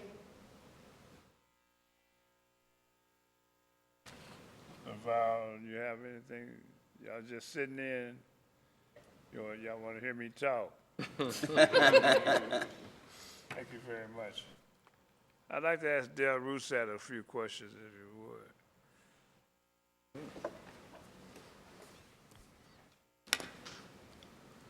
Yes. Dale, do you know or can you find out how many vendors there are for the Port Authority? Oh, we'll get the information you want. I'm not myself directly involved with the Port Authority, so I don't know the answers to your questions, but we'll come up with those very quickly. Okay, so you're not involved directly, so maybe I should bring the chairman back up to make sure we get the information so that way we won't hold this up too long. Well, as a staff member, I can certainly make sure you'll get all that information, but you're welcome to talk to the chairman as well. Well, I thought maybe, you've been around so long, you knew all the answers. Well, there are just a few that I don't know. How about that money that's going to the SLDC? How much fund money is generated every year? By the Port Authority, you're saying? Do you know about that? No, I do not. I do not. But you ask a number of questions, and we'll get the answers to those to you. Okay, so, Mr. Chairman, please. Okay. Thank you, Dale. I'm sorry, you trailed off at the end, sir. Those questions that I asked you about the money that's generated Absolutely. from the General Revenue Fund, I need some answers on paper and why there's not an ordinance pertaining to this this expansion. I understand the first part of your question. I'm not positive about the second I part. just wonder, normally when we're doing something such as an expansion into the city, something this powerful, something this strategic, we're got the riverfront, but now we want to expand the whole city. So who come up with that idea of expanding the whole city? The General Assembly did, Your Honor. That's carrying that board bill or something. It should be, it seemed to me it should be in an ordinance form. My understanding is that there's a bill that's going to come before you that Alderwoman Davis is supposed to be presenting, and maybe already has. I haven't seen it. So find out for me how much money is generated from. I absolutely will. So that's all I have for you. Thank you. Do you have any questions for me? No, but you're welcome to come at any time to one of our meetings. We have open meetings. We have the chairman of transportation is always represented, and Mr. Kennedy can tell you how exciting they are. I think he's been to some whenever he was chairman of the transportation committee. Okay. When are your meetings? They are, is it the third Tuesday? Second Tuesday at 10 a.m. at 1520. I Mark it. can't ever come. We have rules. All the other board bills have to come through my. Well, I didn't mean to give you an empty invitation. All right, thank you very much. This was basically an introduction of you guys, the three new reappointees, so. Marlene Davis, do you have anything to say about the Port Marlene? Authority expansion? Sir, if you would like for me to, I'd like to ask you a question about it. Is there an ordinance created for this expansion Not yet. of the Port Authority? Boundaries of the I port. heard your name mentioned. There was a board bill that died, so there is nothing before this legislative body to expand the opportunities for the Port Authority. There was a board bill? There was a board bill, which if any of you paid attention, I wasn't really pushing. So it died, It died. yes. So we're just here to introduce, we're not talking about expansion at all. I'm not, you asked me the question, sir, but no, I'm not. It's not before you right now. Okay. I don't, oh, we We're didn't, just here on reappointment. oh, reappointment, okay, because I know I didn't have any board bills. Okay, all right, thank you. Well, we'll leave the board bill dead. It's dead, Okay. yeah. All right, so that's all I have for you, sweetheart. Yes, sir. That's all I have for you, sir. Thank you. Right.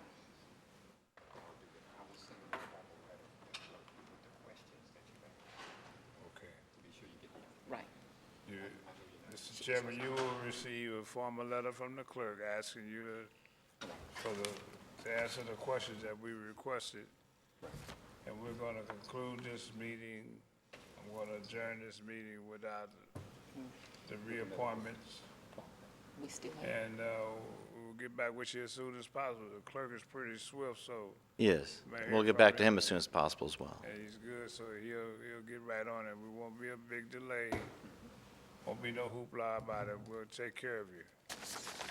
We appreciate all of you coming. Anyone else have any questions they'd like to ask the committee before I adjourn this committee? No, we're not gonna adjourn. We still got John's bill. We still have John, Alderman Mahomes' Oh, bill.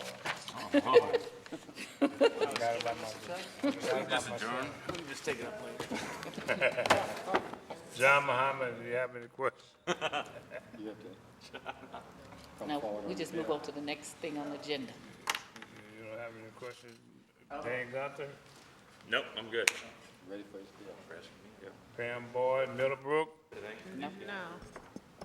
Brett? Nothing further from me. Well, I'm adjourning this meeting. No, we're gonna just move on to the next agenda item. Got one? We have John's bill. We haven't done his bill, so we have to move on to the next agenda item. Oh, I'm adjourning this portion of the meeting. Okay, just gonna move on. Moving to the next agenda item, Board Bill number 11. number 11, John Muhammad. Mr. Muhammad, will you step forward? Thank you. I have just, excuse me, a silly administrative question. I think I parked in the wrong spot in the parking lot, and somebody blocked me in, and I'm in the part that is, I think you have to get a key or something to get out. If the car is still blocking me in, is there, can I get out? Did you parked in the automatic spot? Yeah, I drove through there, and then when I realized I needed to get out, a truck was blocking me, so. It wasn't Ms. Tyus, because she will block you in. Unless, hopefully, if there's no truck there anymore, I can get out, but if there is. Do you need your parking validated? That too, but that's in the Here, car. I will take you over here and take care of you. This is friend Thank privilege. you. I can take care You of sure? Okay. Give her a validation Oh, okay. also. This is friend privilege. You call your sister, you call your friend and tell her that that her sister-in-law took care of you. Okay, bye.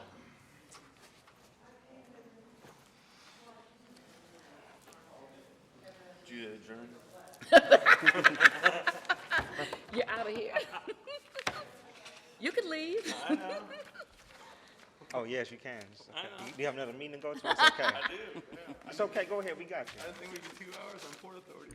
Brother, answer your questions for you. Mr. Muhammad, Yes, sir, Mr. Chairman. Board Bill number 11. We don't have it. Do we have it before? Yeah, it's on your agenda. Oh, yeah, here it is, okay. Tell us about your. Thank you, Mr. Chairman. I will not take up the time for the members of the committee. I will be real brief. Board Bill number 11 places the question of whether the city of St. Louis shall reduce wards from 28 to 14 back on the ballot. Most of us know that our constituents have spoken to us, especially us who represent portions of North St. Louis and portions of the most neglected parts of the city. Our constituents do not favor or support a ward reduction without a solid plan. So this is putting ward reduction back on the ballot, allowing voters to vote for it once again. That's all I have for the committee. Again, I will not take up the committee's time. Okay, is there a reason why you want to put it back on there? Yes, sir. As I just said a few minutes ago, Mr. Chairman, people in our communities, especially in North St. Louis, do not support us reducing wards or reducing their elected voice in City Hall. Right now, our communities are ravaged by decay and despair. North St. Louis and portions of South St. Louis, and it is just irresponsible to reduce representation without a plan. When I commend the Alderman from the 28th Ward for trying to come up with a plan, but systematically it is impossible to create equity within 2 years of a reduction, something that we cannot do. North St. Louis has seen generations of neglect and decay. So I find it hard to believe that we will come up with a plan that is conducive, that is inclusive, and that is based in equity to reduce the number of wards. And again, my residents in the 21st Ward is strongly opposed to ward reduction. There was no real education about the issue on ward reduction. 4 times previous to 2012, voters in the city of St. Louis have voted no on any type of form of ward reduction. It passed in 2012. We also voted on Proposition L, I believe that was local control. And voters just went in and marked yes on both of the ballot initiatives. Something as serious as this deserves a separate ballot initiative. It deserves to be properly talked about, and our residents on both sides of the city should be properly educated about it. Again, we said no to ward reduction 4 times, and they still continuously try to do it. This is only asking voters again, do they want to see our wards decrease? If we can try it 4 times, surely we can try it 2 times to make sure our voters understand the complexity of ward reduction and the effects that it will have on our city, particularly North St. Louis. I said this in the Legislation Committee hearing when Alderwoman Navarro introduced her resolution to form an advisory committee. It's not about the number of aldermen, it's not about the number of wards, it's about ensuring that we have a proper plan. And right now, the only reason why North St. Louis is not in further shambles, the only reason why North St. Louis is somewhat sustainable is because of the aldermen who represent it. We are the first line of defense when it comes to our communities. And right now, to reduce wards and not have a plan to address the inequities that exist in City Hall, to address the years of neglect by Room 200, is just irresponsible, and it's not something that our city can afford. North City Aldermen, we talk pretty often, and we know that the grievous task that we have, and every alderman has a tough job, but it is a complete difference when you're representing a North St. Louis ward. Making sure vacant buildings get boarded up, we have to do that. Making sure grass get cut, we have to do that. Making sure that we get basic city services, and making sure every alley gets picked up and cleaned, we have to do that on a regular basis. We don't have the luxury to look at legislation and go through the budget every day because we're out fighting to make sure we get basic and simple city services.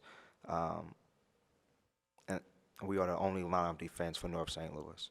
In South St. Louis as well, portions of South St. Louis is in decay. Portions of the 9th Ward, portions of the 20th Ward, the 25th Ward. But even if you combine those 3 wards to the problems they have, it does not equal or equate to just one ward in North St. Louis. And just asking voters to vote again, hoping that we can put some proper education behind this initiative and behind the question to reduce wards or not. And if we are going to reduce wards, it does not need to be in 2023. It needs to be 10 years from now, giving us time to come up with a realistic plan in a realistic transition, something we currently do not have. Ward reduction is a mini, better together plan. So I'm asking the committee to vote this out, to vote this board bill out, Board Bill 11 out of committee today, so we could put this back on the floor to the Board of Aldermen. That's all, Mr. Chairman. Who's pushing this reduction? Are the exact same people who are pushing better together. Rex Seenfield and a number of Republicans from Jefferson City and people who actually don't even stay in the city of St. Louis. Why do you think they want it? Well, honestly, and I've said it, and I don't attempt to hide my beliefs when it comes to the racial makeup of this city. I think that there is a force trying to whitewash the city of St. Louis and also to control development. And what do you mean by whitewash? Team 4 plan is one, something that you speak openly against all the time. When you look at the proponents of Team 4, and when you look at Board Bill number 31 it was back in 2012, that same content is almost the exact same in that board bill. It's just controlling development. It is taking out representation, and then it reduces transparency in government. Right now with 28 aldermen, and I don't think 28 is the perfect number, but it's a number that we have, and that's what we always have had. And I know we use the argument that population has decreased in the city, which is very true. But even when you go back to the founding of the city of St. Louis with 870,000 people, the city of St. Louis was founded before Missouri was. When you go back to the founding, we actually had 34 aldermen in a sense, because we were one of the only cities that had a bicameral legislature. We also had what was called the Board of Trustees, and we also had the councilors. In this room that we're sitting in right now was the councilors' room, and the Board of Aldermen chambers that we use today were the Board of Trustees room, and we had a total of over 30 elected representatives for our city with 800,000. So we have seen the population decrease, but it's not historically correct when we say we've reduced in population, so we need to reduce the number of elected officials. That's not historically correct because we have never done that in this city. And also, even with a reduction, when you compare St. Louis to any other major city that exists within a county who also has municipal elected leaders and a county legislative branch as well, when you compare us with any other city, honestly, we don't have enough aldermen or enough council members as it relates to the comparison with other major cities. So again, it's just irresponsible to reduce wards at this time without a plan. That's why I'm completely against it. And it's disappointing because as I watched the video back from 2012 and I watch how black aldermen fight for their communities and how they try to stress the importance of keeping 28 wards because there is no plan, there's no representation. It's disappointing because that same fight is still taking place today with our white counterparts, where black aldermen are telling our South City colleagues that this is not the way to go, this is not the road to take, and our white South City colleagues tell us it is, we know what's best for you. Even as I watched you in 2012, you talked about the vacant buildings you have in the 4th Ward. I know for a fact you have demolished over 400 vacant buildings since you've been alderman, elected in 2007, and you still have the same number of vacant buildings today. As quickly as you tear one down, another one becomes vacant and dormant, and this is just a fight that we have in North St. Louis. Even when you look at the development in North St. Louis, none of these things would exist without the aldermen representing these particular wards, whether it's the Snooks on Union and Natural Bridge, or whether it's the North Sarah Apartments on Cook and Sarah, or whether it's the new senior building on Vanderventer and Pendleton. None of these things would exist without the aldermen who fight for it. It's unfortunate he's not here. SLDC does not help us when it comes to development in our wards. Oftentimes, we have to be the guru at everything. We have to know about cameras, we have to know about development, we have to know about tax incentives, we have to study all these wide range of different things just to get simple things done for North St. Louis. And that's something that I don't think North St. Louis can afford to let go. Not right now, not at this time. Who do you think is the committee that would be doing the picking? Who would pick the boundaries for these new 14 wards? And how many will be black and how many will be white? This is a very polarized place. The disparity shows at the DMZ, which is Delmar. And everybody knows about the Delmar divide. We're not only as black people talking about Delmar divide, everybody knows that there's a Delmar divide. So who would pick those boundaries? Is there a committee already prepared to pick the boundaries as to how many black wards and how many white wards there is? That's a good tone there. No, sir, there is not, and that's part of the problem. We've had more than 10 years to come up with a plan, to set a committee in place to even just start the process of this, and we haven't. Nothing is set in stone. We don't know what committee is doing what. We don't know how these wards will be drawn. We don't have a census count yet. We won't have one till 2020, and that's only preliminary numbers. The actual number won't come in till 2022, and then we're supposed to redraw the ward lines in 23. 14, and then when the vote, if they win the vote, they just start splitting us up. Yes, sir. How about the salary for the alderman? Would it double or would it stay the same? Because it's hideous now. I agree with you 100%. I don't know who thinks this is a part-time job. Research? No, sir, nothing has been done whatsoever. Again, I know our colleague from the 28th is organizing an advisory committee to look at these various factors, but again, So it's how much impossible. money is gonna be saved by doing this? Oh, no, this will not save money. This will cost the city more. This will not save money whatsoever.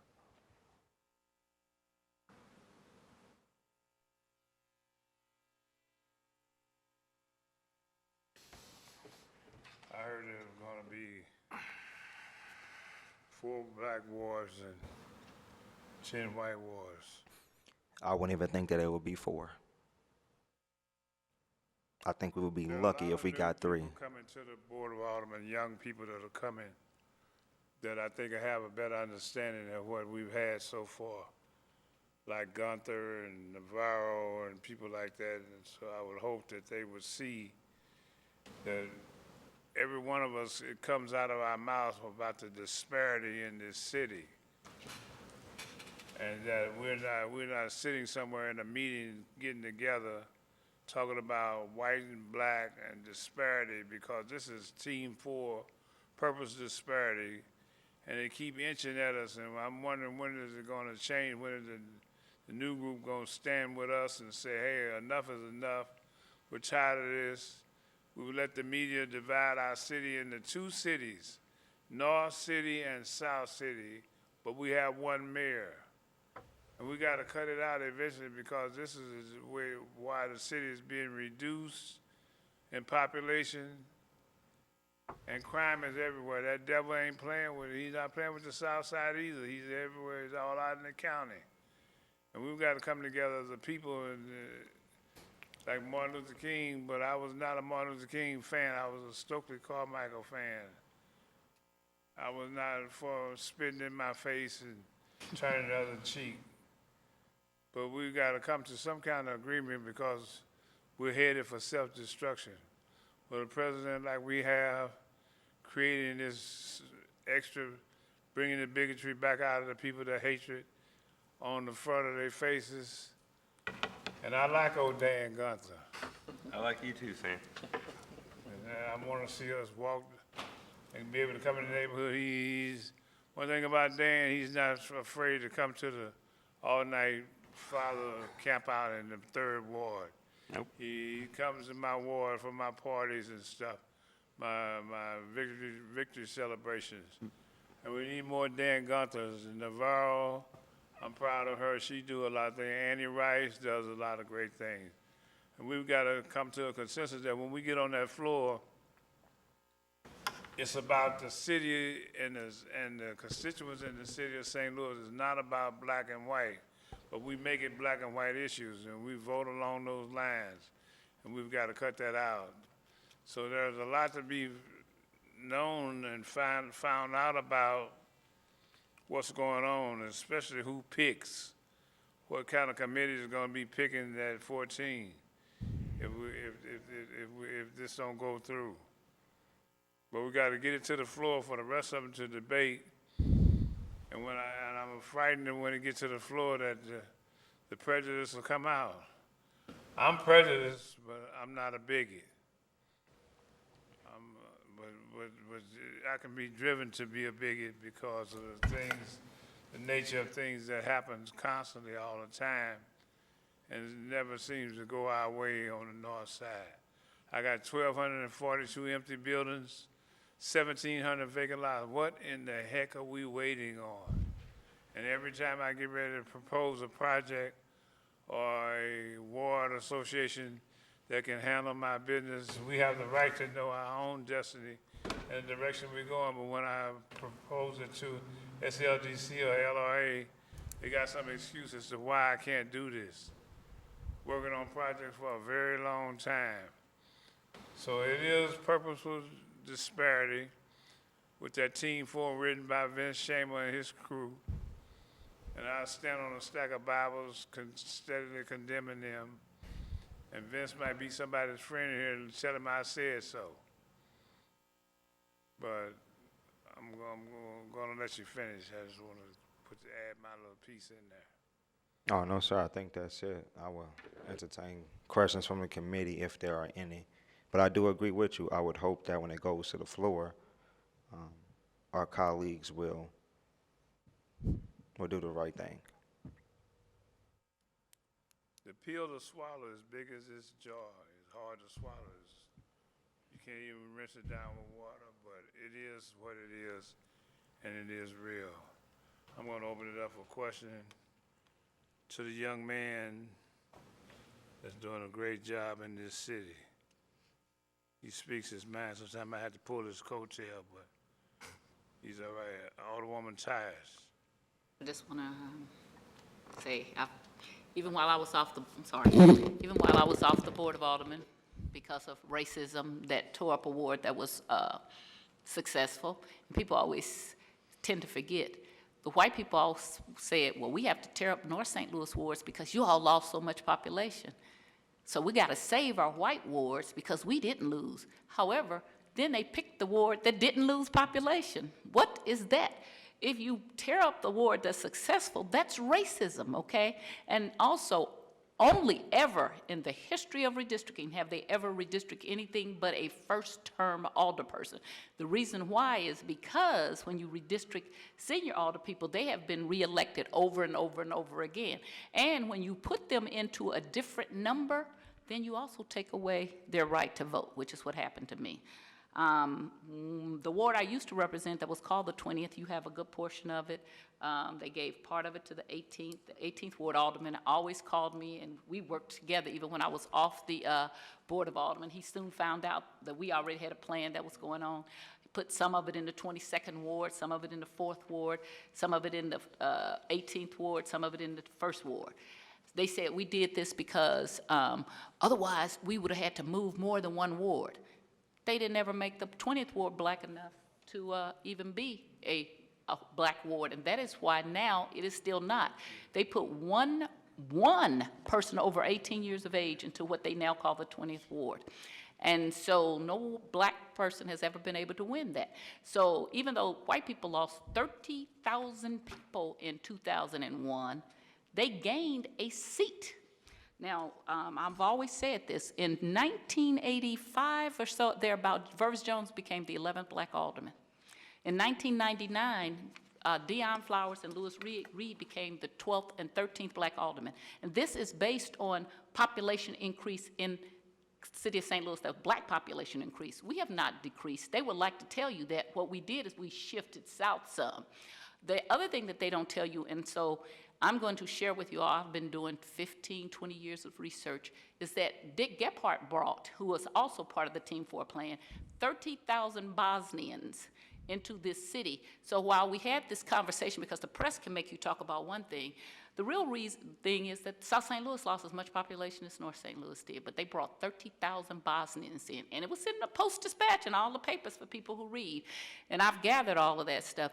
I am also the only person sitting at this Board of Aldermen who now sits on a ward that's really a ward and a half. It's mostly the 20th ward, but part of the 1st ward, and it is a very different ward than what I was elected to. Because I had sat on in my community for 3 terms, we were down to 40 vacant houses, properties. So we had our stuff under control. I have 400 now. It is a very different thing, a very different ward that I represent. And this is what, right where you stand now, Phyllis Young sat right there and told us that they had all white meetings with all the white aldermen. It's all on tape. And then brought black people in one at a time to cut out their little part. And then they put together Francis Slay and what was his name? He's married to the 16th Ward committee woman over there. And they put together these people and they drew these maps very secretly. Not committee woman, alderwoman, Stephen. No. He's married to, he worked up in, and his name escapes me now, but he's married to the 16th Ward committee woman, and he drew the map. He worked for the city.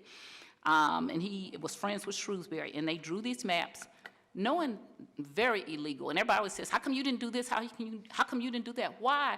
I say to young white people who are talking about their fair, why don't you ask, why did they draw racist maps in the first place? You also need to know that the Central Quarter didn't always exist as it is. When Vince Shaman Group came in, they added the Central Quarter, which was part of North St. Louis, to block out and push North St. Louis back as to this is the black and this is the white. People used to really talk about either south of 40 or north of 40. And so they carved this thing out to keep it white, lily white, and to take themselves away from being part of North St. Louis. And then they do this thing called packing and cracking. When I got elected in the 20th Ward, I went all the way to Wales. I was across Martin Luther King South, which is the way that the black population had gone. In '91, they pushed me back to Cope Brilliant, and then they left me there until 2001 when they took up the ward and tore it up.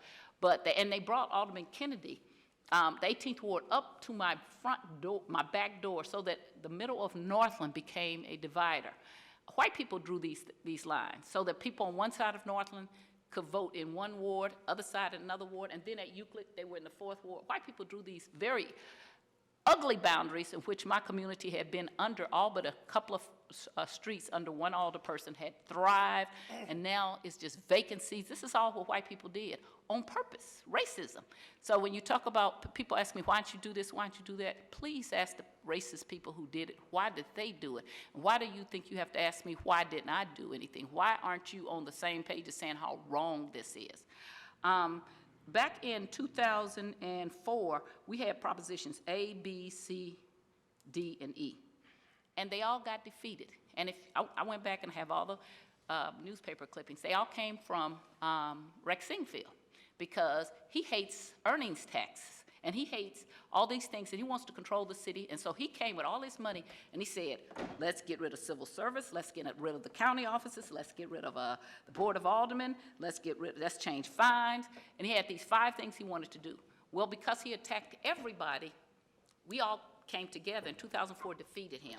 And the defeat was basically 25 to 30,000 people, okay? Because everybody said, no, these are all horrible things, shouldn't be done. So Rex Singfield then went about just breaking all those things up, and then he started to go after them individually. He got rid of an elected circuit clerk's office by having Jane Swimer, or whatever her name is, run, and then she turned it over to the judges. Our judges are appointed. He then got rid of the elected, public administrator, and that is now under the appointment of the appointed judges. So strange about our judges is that they're appointed by, be it a Democrat or a Republican. No place in the state of Missouri, except for, again, Missouri, in St. Louis or Kansas City, which have huge black populations, do you have to have your judges appointed. Other places all through the city, the Constitution of the state of Missouri gives you the right to change them to whichever way you want to. But the two places where there are majority blacks, you do not have that right to do that. So as he started going on, then he came back in 2012 with, okay, now this is a good idea, and we should get rid of, go down to 14 wards. Why should we go to 14 wards? There's no reason. It's like, oh, well, we have less people. Okay, then that means people who need help have more resources, because frontline defense is your alderperson. So why do you need to get rid of that? And why is it that the people who don't need that, who don't have vacant properties and things to deal with, think that you know more than the people who do have these things? Because there is an undercurrent of racism in this city of St. Louis. And what has happened is that we became the majority. And right now, people are very comfortable knowing that there are supposed to be 4 white aldermen that are not supposed to be here, that we have never drawn proper wards, and they don't want it to be. And they're comfortable with me not having my seniority because they don't care. They're comfortable with letting Joe Rody, who was part of this, keep his seniority because they don't care. And so when you put this before them as a fairness issue, and they say, I'm not racist and I'm fair, yeah, you are racist and you got privilege. And that's what happens, okay? So we would like to see that not happen, but you do.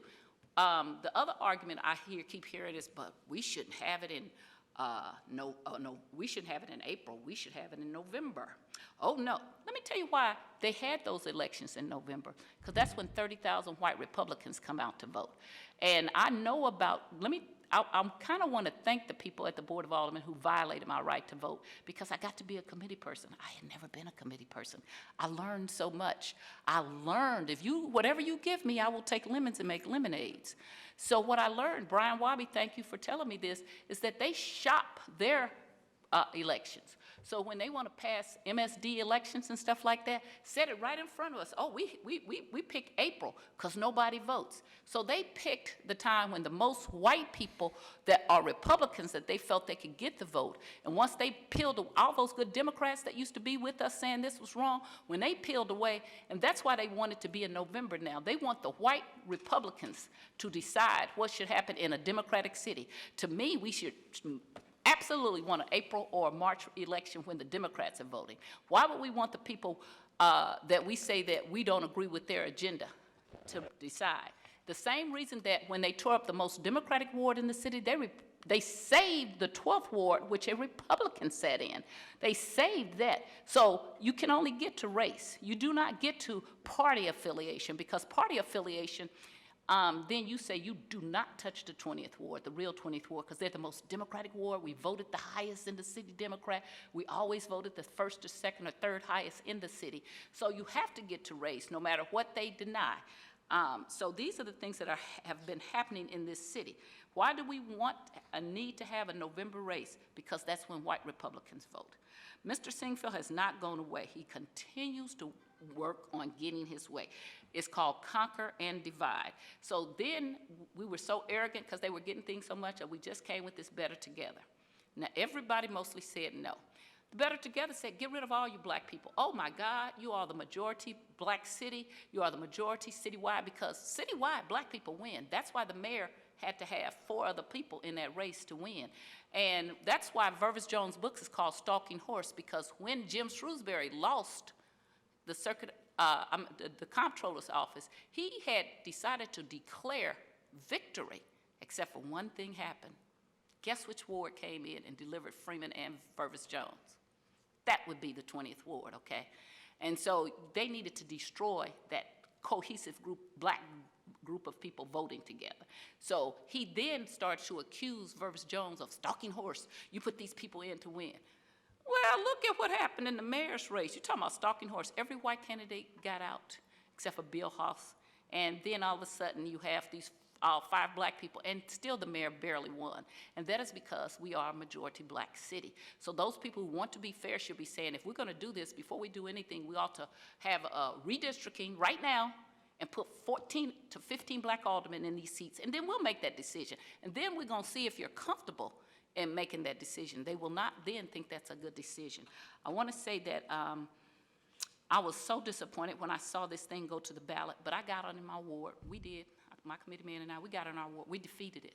We defeated it, even though, and people said, well, Sharon, you're not on the board. Because even though I wasn't on the board, I knew how debilitating, how harmful it was going to be to North St. Louis to make these bigger wards. And then what happens is you have these people who have to raise a lot, $50,000, $60,000 to win a ward. That means the Rexingfield and the people with money control these people then.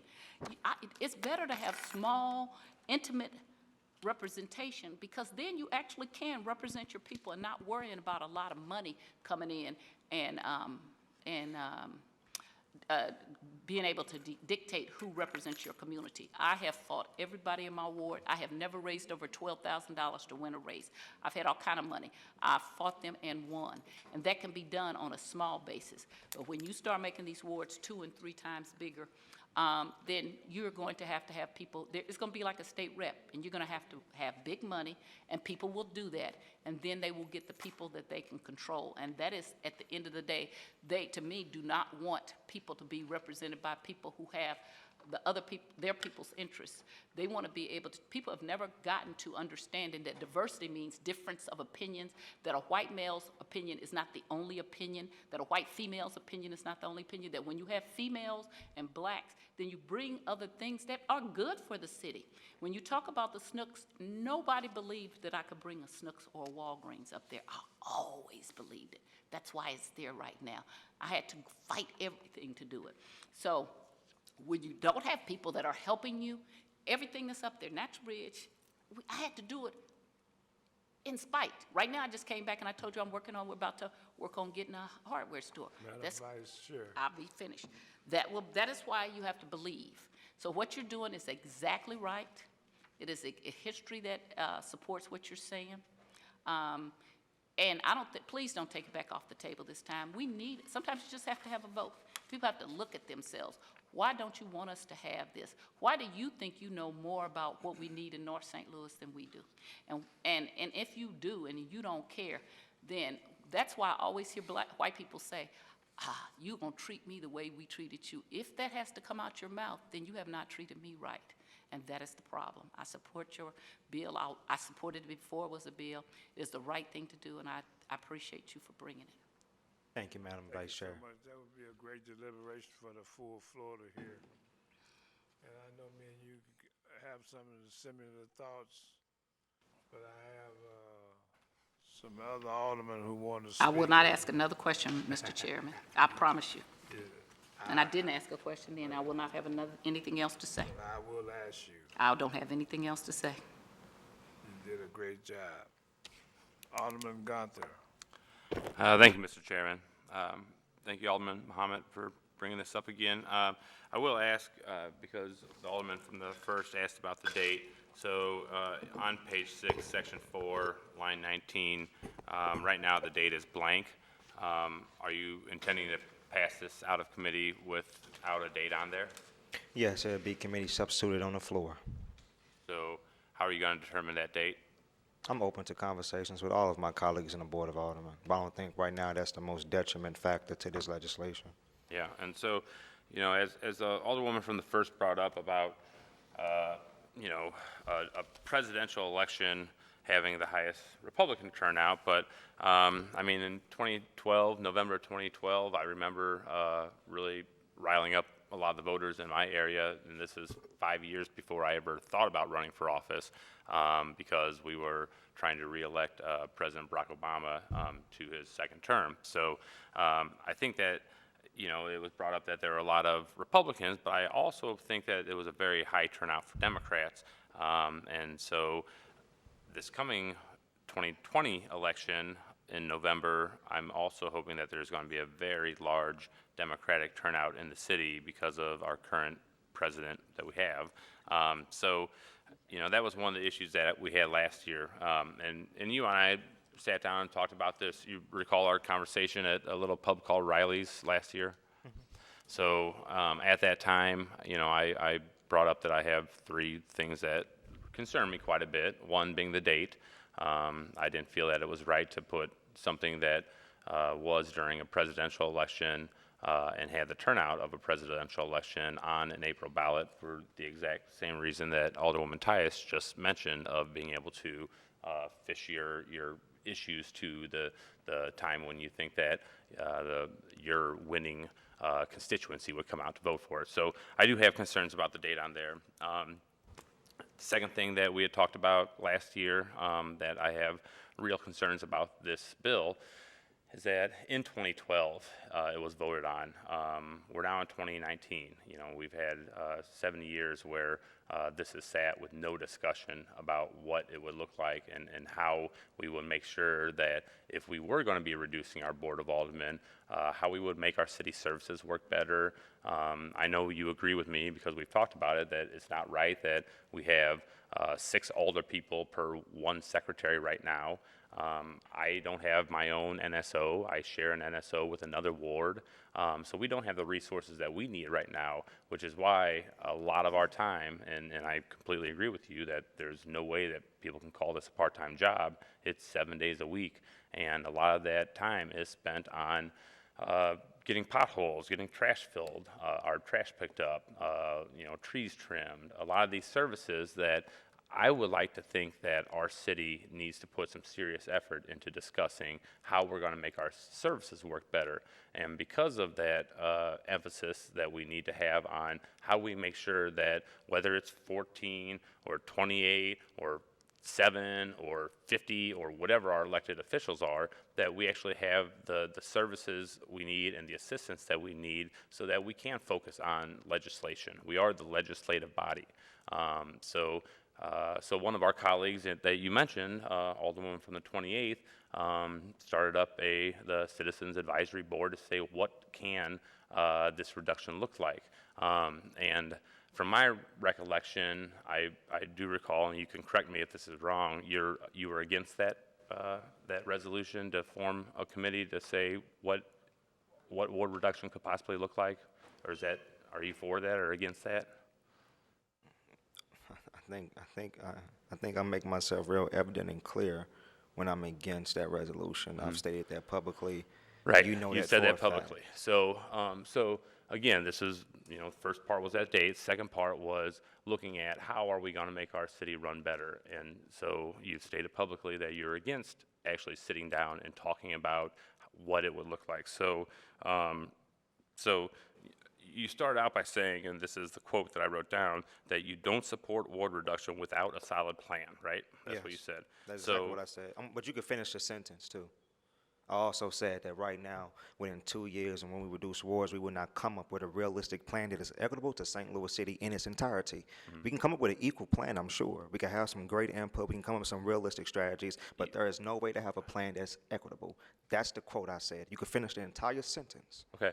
Well, I'm not sure that that's not true if we don't actually get together and discuss. Not within 2 years, Alderman.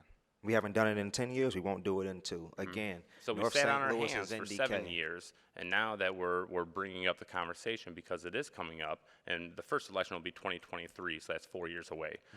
So it's not 2 years; it's 4 years before the first election. So again, you know, and this is something, you know, I understand. I have a lot of empathy for the issues that this city has a history of, for a lot of the issues that we are now down here saying, hey, let's look at how to make this better, and let's look at how to do ward reduction, our services in an equitable fashion. But yet I am not fine with saying, well, let's continue to sit on a discussion that the Alderwoman from the 28th Ward is trying to bring up. Let's go ahead and shoot that down so that we can continue to say, well, there's no plan in place. So, you know, that's one of the big issues for me, is that we have an opportunity to say, let's start talking about it. Let's start talking about how we're going to make sure that this is done in a way that works for all of North City, all of South City, all Central Corridor. Let's make sure that this works for all of our city. Yet we don't have that discussion. Instead, we continue with this fear of, oh, we're going to lose representation. So the third thing, I don't know if you recall the third thing that we talked about at our meeting at Riley's. So long ago, Alderman, I don't. Okay, so the third thing that we had talked about, which was also brought up, was the whole how do you draw boundaries, how the gerrymandering is done. We currently have a process in place of where from the, through seniority, from the top down, our aldermen, our colleagues draw the boundaries. And so the other thing that myself and some of our colleagues have talked about with you that we would like to see is that we have different groups such as WashU and SLU that have come out with reports of how we can do our redistricting with analytics, using not using a top-down approach of seniority at the board, but we actually have a process, and there are programs that can say, here's how you can make boundaries that are you have straight lines, continuous, you know, certain sections. So, so that was one of the other things that we had talked about is that I think it would be great that we not only do we have input from the aldermen, but we also have input from our citizens and input from our institutions that have come up with ways to draw boundaries that are not gerrymandered as they have been. So that was one of the third things that we had talked about, again, at this meeting a year ago of ways to be able to get support from more people. So, you know, again, we're going to have a full, you have the votes you need to get this out of committee. We are going to have a good debate about it on the floor. I understand that. But I'm going to stick with the fact that, you know, 65% of my ward in 2012, including myself, voted for the reduction of the board, not because we're trying to keep these histories of the city alive, but because we want to change something, because we want to say we need to start talking about how we're going to make our city work for everyone. We need to start talking about how we're going to make sure that our elected officials, our Board of Aldermen, has a staff that can assist them with some of these constituent services. We're going to make sure that we want to have boundaries that are drawn that don't allow certain aldermen to, you know, pick and choose where they want to have their boundaries based on what industries or what voters or whatever is there. So again, I think that you know, this is going to be a big debate throughout the city, but I do just find it unfortunate that, you know, here we are a year later from the first time you brought this bill, and we are in the same spot 1 year later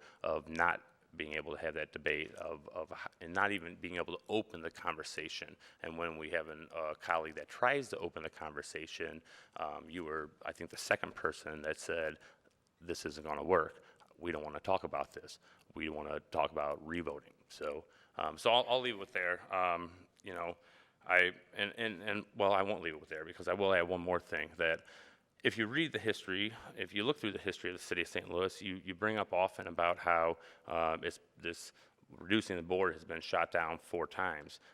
But if you look through the history of the city, you mentioned yourself that at one time we had a board of trustees that was a group that was elected by a general ballot from the entire city. And then we had our councilors that were elected per these different wards. I think we started the city with 6 wards maybe. As the population went up, we eventually kept increasing representation to the 28. But our population peaked in the 1950s. So I think that a lot of people that voted for this, they weren't doing it because they want to keep the Team 4 plan alive, or they don't, you know, they're not trying to tear down North City. It's in all of our interests to make sure that all of our city has prosperity and growth. It's in all of our interests to make sure that areas that have been neglected for so long start getting some more of the resources that they need. And if that means that some of us on the south side have to say, hey, maybe we're not going to take 28 different wards and we all equally get the same ward capital improvement money when we have different needs, we need to have those discussions. When you have the brought up about how if we have less aldermen, then the money's going to come in there. I ran a grassroots campaign against a guy who had been there for 18 years and had $70,000 sitting in the bank. I think that if we talk about campaign finance reform and ways that we can make campaigns more equal with funding, I think that would be a great topic. But instead, we just kind of keep pushing this like, oh, you know, 14 isn't the magic number. We don't know what it is, so we're going to just keep 28 to make everyone happy. Where I see that is we have a system that is failing, and we want to do something, but let's go ahead and keep everything the same because we're comfortable with this failing system. So I would open openly invite the conversation about how we are going to have 14 aldermen, and then put it up to the people. If they say, hey, that's not going to work, then, let them vote on something. But right now, it's just voting on the fear of what might happen because we won't talk about it. So I'll leave my comments right there. Like I said, I know that the board, there are enough votes here to get this to the floor, but I would hope that we would be able to start talking about what this is going to look like, because I don't think that even if you put it to the people, I don't think it's going to get the 60% it needs to reverse it. So I would hope that instead of sitting for another year, that we would start talking about what it's going to look like if we go to 14. So thank you, Mr. Chairman. Thank you, Alderman Mohammed. I'll leave it there. If you believe we won't get to 60%, then you don't have a good ear for the voters in the city of St. Louis. In each ward I have gone to and spoke openly about this issue, voters simply express how they feel about ward reduction. And it's a luxury for you to talk about the inequality that exists in North St. Louis. We don't have that luxury because we have to live it. And when you said our ward maps are based on seniority, that's a lie. It's not. It's not based on seniority. Proof of a lie. The way that it is done, which is common practice, has been done in Chicago, it's been done in New York. New York is a little different because they base theirs on boroughs, but it's, in practice, it's the same theoretical process. The aldermen whose wards border each other get together and they come up with a map based on population and the neighborhoods they represent. Can that be done better? Yes. And just for clarification, when it was done at the last Census Bureau, the president actually did hire a consulting firm as related to redistricting of maps. That was done by President Reed. And I'm not against any conversation. We can start the conversation. We can have the conversation. But that doesn't mean that we put into practice ward reduction now. We can start the conversation on how to make government more efficient. If we want to make government more efficient, then let's talk about the useless and duplicate services that we have in the city of St. Louis. Let's talk about that. Let's talk about how we can put budgeting into the Board of Aldermen's hands.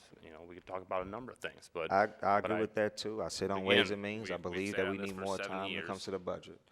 That's not on us. Me and you wasn't here 7 years ago. The aldermen that were here a year ago when we said let's start talking about it. The aldermen that were here 7 years ago, they all voted no on ward reduction too. And the aldermen that are here, that was there when they voted no on Board Bill 31, 2012, for the exact same reasons why we bring it up again, white aldermen such as yourself is still saying we can come up with a plan. And we're telling you, how can you tell us that we'll come up with a plan in the communities that we live in every day? You can't. I love the fact that you go to each and every ward. You came to 2 neighborhood cleanups in my ward. I've seen you in the 3rd ward. I've seen you in the 19th, the 4th, the 1st. I've seen you in every ward in South St. Louis. But you're only a visitor. You don't live that life. And it's a vast difference. I look forward to bringing this to the floor of the Board of Aldermen. And I believe you're going to vote no. I believe most aldermen from South St. Louis are going to vote no, with the exception of maybe 2, maybe 3, if we're lucky. I think it's disappointing. But again, you have that luxury. We don't.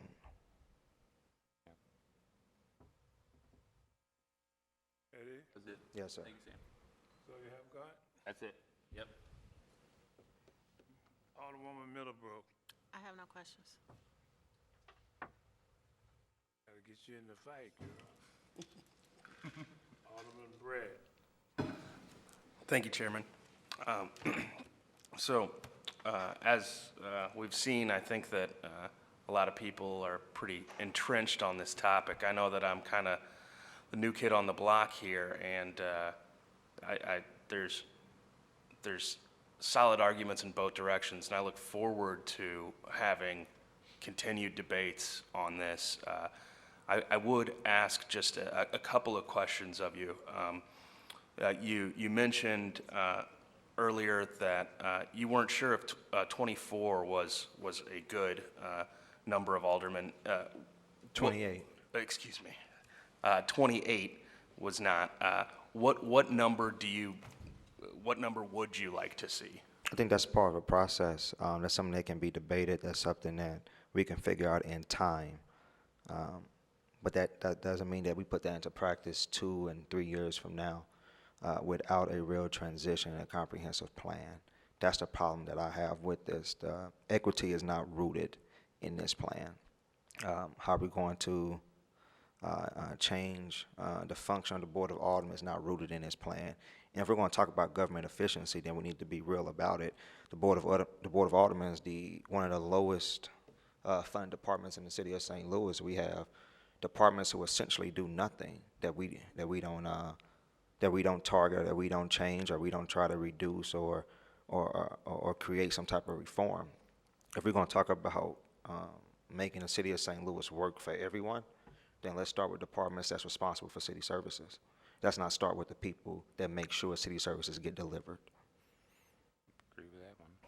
And then we've heard, several people mention the dates of elections, and whether you feel like that's solid political tacticianship or cherry picking. That's not what I'm asking. Do you, in your mind, when would you like to see this on the ballot? In my mind, I would like to see it on a ballot. I don't think the election date is a major factor. Again, 2012, just a little over 70,000 people voted in the 2012 general elections. And just for the record, Barack Obama lost the city of St. Louis and also lost St. Louis County and lost the state of Missouri because Republicans did come out to vote.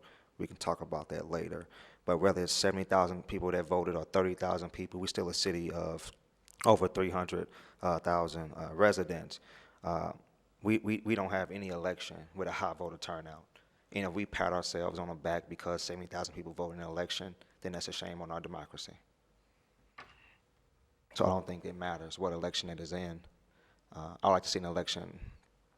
When you look at the city of St. Louis, residents vote in primary elections as relates to when their aldermen run, because that's what they care about.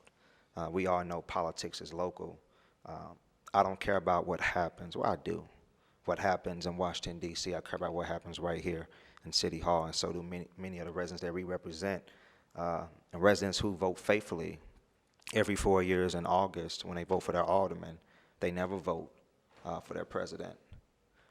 So I would rather cater to the voters who care about the city of St. Louis and who actually vote on their elected leaders in the city of St. Louis. Every election is important, but we have low voter turnout all across the board, so to use that as an argument is insufficient. Then at the legislation committee meeting, I guess last week, a couple weeks ago, we heard from several of the Democratic committee persons on how they didn't feel as if they had a good opportunity to inform their constituency of the gravity of the issue on the ballot, and there were many things on that ballot. Do you, and I'm not saying that this falls on you, but do you see that going differently this time? Do you see a bigger get out the vote campaign? Do you see a bigger voter information campaign going on, or do you think that we're simply going to repeat the previous election on this matter? It's only one way to find out. Let's put it back on the ballot. I think things are different. Many people who were not engaged in this particular process are frustrated. We have new elected officials who are frustrated. There's only one way to find out. And to the people who want war reduction, okay, campaign for it. To the people who don't want it, watch us campaign against it. May the best side win. All we're doing is putting this back on a ballot. To be against it is undemocratic in its nature. Do you believe that there are issues in the city, whatever they may be, that have changed so drastically since 2012 as to lead to and I know that this only passed by kind of a hair, but that would lead the voters to say, hey, in 2019 or in 2020 or 2021, we know something now that we didn't know in 2012. And so as a result, with this new information, I used to be for ward reduction, now I'm against it, and I don't understand, I guess, if you're saying that there was something happening in your ward that people were misinformed, or that just the issues have changed, conditions have changed. Is there anything specific that's happening now or moving forward that was not happening in 2012? And that's a combination of everything that you listed. The conditions of our city have changed drastically. We see further decline. We still don't see investment in North St. Louis or the disadvantaged parts of South St. Louis. We just witnessed a plan that was done in secrecy when it comes to the city and county merger. People directly correlate that with ward reduction. I think we've seen a series of events that have shifted and changed the minds of voters, and it also has encouraged new voters to get more involved and to understand this democratic process we have here in the city. So yes. I have nothing further. Thank you, Alderman Mohammed. Thank you, Chairman.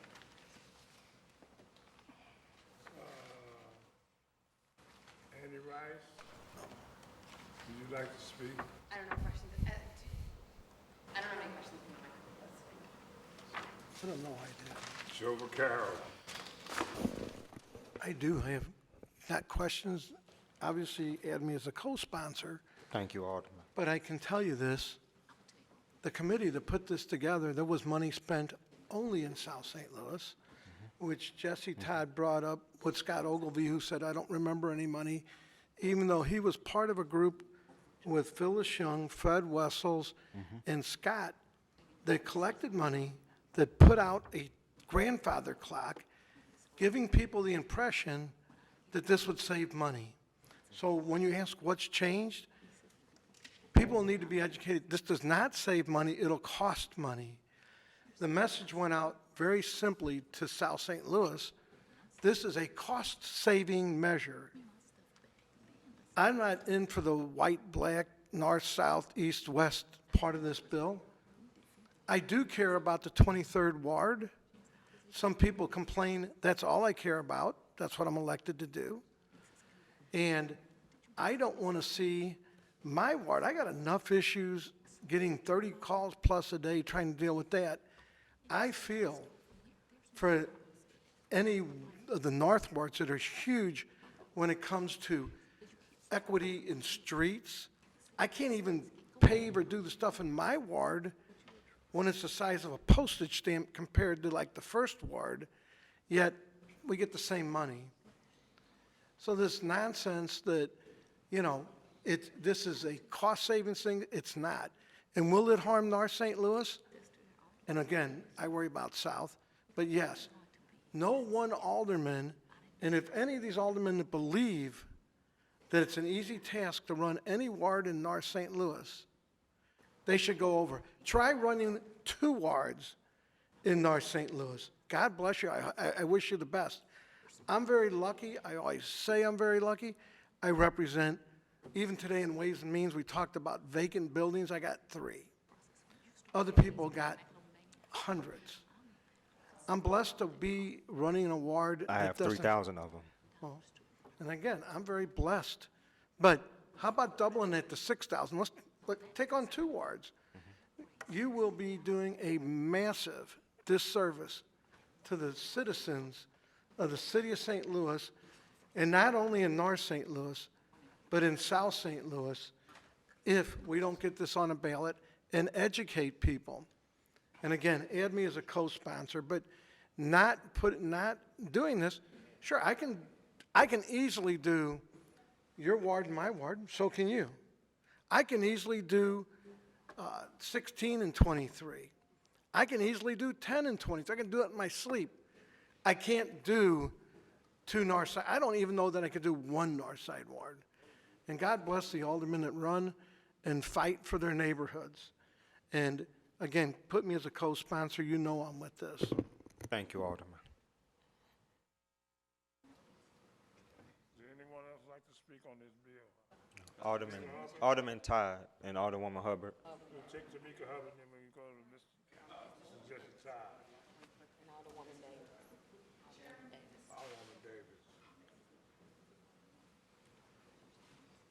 Davis.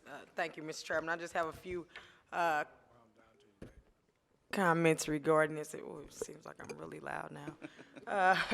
But I definitely was here when this measure went to the ballot, and I've been preaching about it a long time. The ballot language was totally sketchy. People didn't understand what a yes vote was, what a no vote was. It was like if you're voting for, it was really against. And so they didn't put any money on the streets to even let the people know what was really going on. It was strategically placed on the ballot in November. And as being a former committee woman, I've seen more measures and more money be put on the ground for things of less importance. And people just really didn't fully understand what was going on. And so what kind of blows me away regarding this whole process, you know, for those that do support war reduction, if it doesn't include any cost savings, if it's going to take away representation from some of our most vulnerable people in the city, other than them simply saying, well, we need to change something, then what's the true benefit of it? And the conversation that people don't really want to talk about is, it was an initiative that came from Room 200 at that time, and someone who was on their way out, you know, carried this bill, because it's an easy thing for you to do when you're getting ready to retire. And basically it just came across as, okay, instead of me having to court 28 people to pass an agenda, I'll only have to court 14, with no other measures in place to say, okay, how we're gonna do it, what additional support staff we're gonna have. Yeah, it's a bump up in the salary, but to try to represent 2 wards in North St. Louis is just completely unreal. And when you look at the racial divide that still exists within our city, no matter how many strides we think we have made, it's just a world of difference from North St. Louis to South St. Louis. And that's something that we cannot negate. That's something that we have to deal with as elected officials in this town. It's the Delmore divide is real. And when people speak to that, people, you know, think that they truly understand that, but when you, as my colleague from the 21st said, when you're actually living it, it's totally different. Our plight is different. Our lanes are different. Our world is different. And sometimes we are divided down here, but one thing I can say about this issue when it came to war reduction, as just even North St. Louis aldermen, we were all on the same page because we understood the impact that it would have on our community. And I mean, we've made some strides. We have more women that are elected now in this body. We've made some strides, but when it comes down to this, it would be to our detriment within our community and within our ward. And so I know it's a hard vote for some, but it shouldn't be, because at the end of the day, you should be able to face your constituents and say, okay, based on our history and our past, and all of the things that Alderwoman has talked about, those are realities. You two behind me, I'll take that in the hall. Those are realities within our city, and those are things that we have done in our city. So I think we owe the people of North St. Louis something better. And if you can't tell me why war reduction would be so good, then we probably shouldn't be doing it, because it'll disproportionately impact the people in our community who need us more than anything. In my ward, in my zip code, we have the least life expectancy, the highest infant mortality rate, the most single female-headed households in this city. And that's why we line up and are given everything, a promise zone designation, a choice neighborhood designation, because that demographic within that ward and within a lot of wards in North St. Louis, it needs a lot. And to take away that representation when you have to get up and fight every day, like fight, just for most basic things, then that's very telling. So I just hope that people will really understand how this will impact our community, and just if you give them a chance to let it go back before the voters, now that they'll be able to understand, now that people are more educated about what's really going on and how it would impact them. I feel that they deserve that, because in years before, it failed every time, and then it was strategically placed. Basically, our constituents were sucker punched about what this issue was really about. So I just say that they should be given another opportunity. And then if the mayor in room 200 says she's gonna veto it like she said in the past, well, then I think that's something that she'll have to own. When you get ready to run again, you have to own that, because it's bigger than just we need to change some stuff. Okay, we need to start doing things right in our city, and we need to give our constituents more time to fully understand what's going on. And when it came to the process of us trying to figure out, well, how do we move forward? How do we start planning, to do things? Well, that's kind of hard for you to sit down and plan something when you feel that people should be given an opportunity to vote on it in the first place. So no, I don't want to sit down and try to figure it out in a year or so or whatever. I've been here 8 years, and in that time, we haven't had the conversations because people know that it's not the right thing to do. So no, we don't want to talk about you planning. When you asking us to talk about it, is you saying, no, it is what it is, you're going to deal with it, and I'm going to bring it to you and make you decide how you're going to deal with it. And that's not right. So I'll just say it again. I supported it from day one as far as us now reducing the Board of Aldermen, and I'll definitely take that same stance again. And thank you, Mr. Chairman. There are several videos out on me about brick theft. There's one especially about a ward in need. It shows, I would like for the new colleagues to look that up and look at those videos, and it shows the 1,342 empty buildings and the 1,700 vacant lots with the grass growing 8 feet tall. You can't get down the sidewalk. On several videos, I went to Channel 2 and Channel 4 to show them me coming out of a jungle. The grass was literally 8 feet tall. People had to walk out in the street in order to get the city services that we need. We're not asking for anything extra. We're asking for the city service that our tax dollars have already paid for. But this is amazing that a lot of people don't understand. And what I don't understand is, if I can't get the money, the revenue to fix up what little bit I have, get those 1,200 buildings under wrap, get those 1,700 lots cut at the same time. They got 5 different crews. You cut this curb. By the time you get back, you come back and cut the lot, and the curb is back full. You cut the empty buildings, and the lot is back full of grass. It looks like a jungle. It's unacceptable living. It is the worst thing you ever seen in your life. Like I tell people all the time, I'm gonna get a tour bus, and all those that are willing to come and see the actuality of what goes on in these neighborhoods is absolutely unlivable, unacceptable politics. Joe Vaccaro, you've already spoke. Yes, I do, thank you. Mr. Chairman. Yes, sir. I believe Alderman Todd and Alderwoman Davis wanted to speak. I got all the women.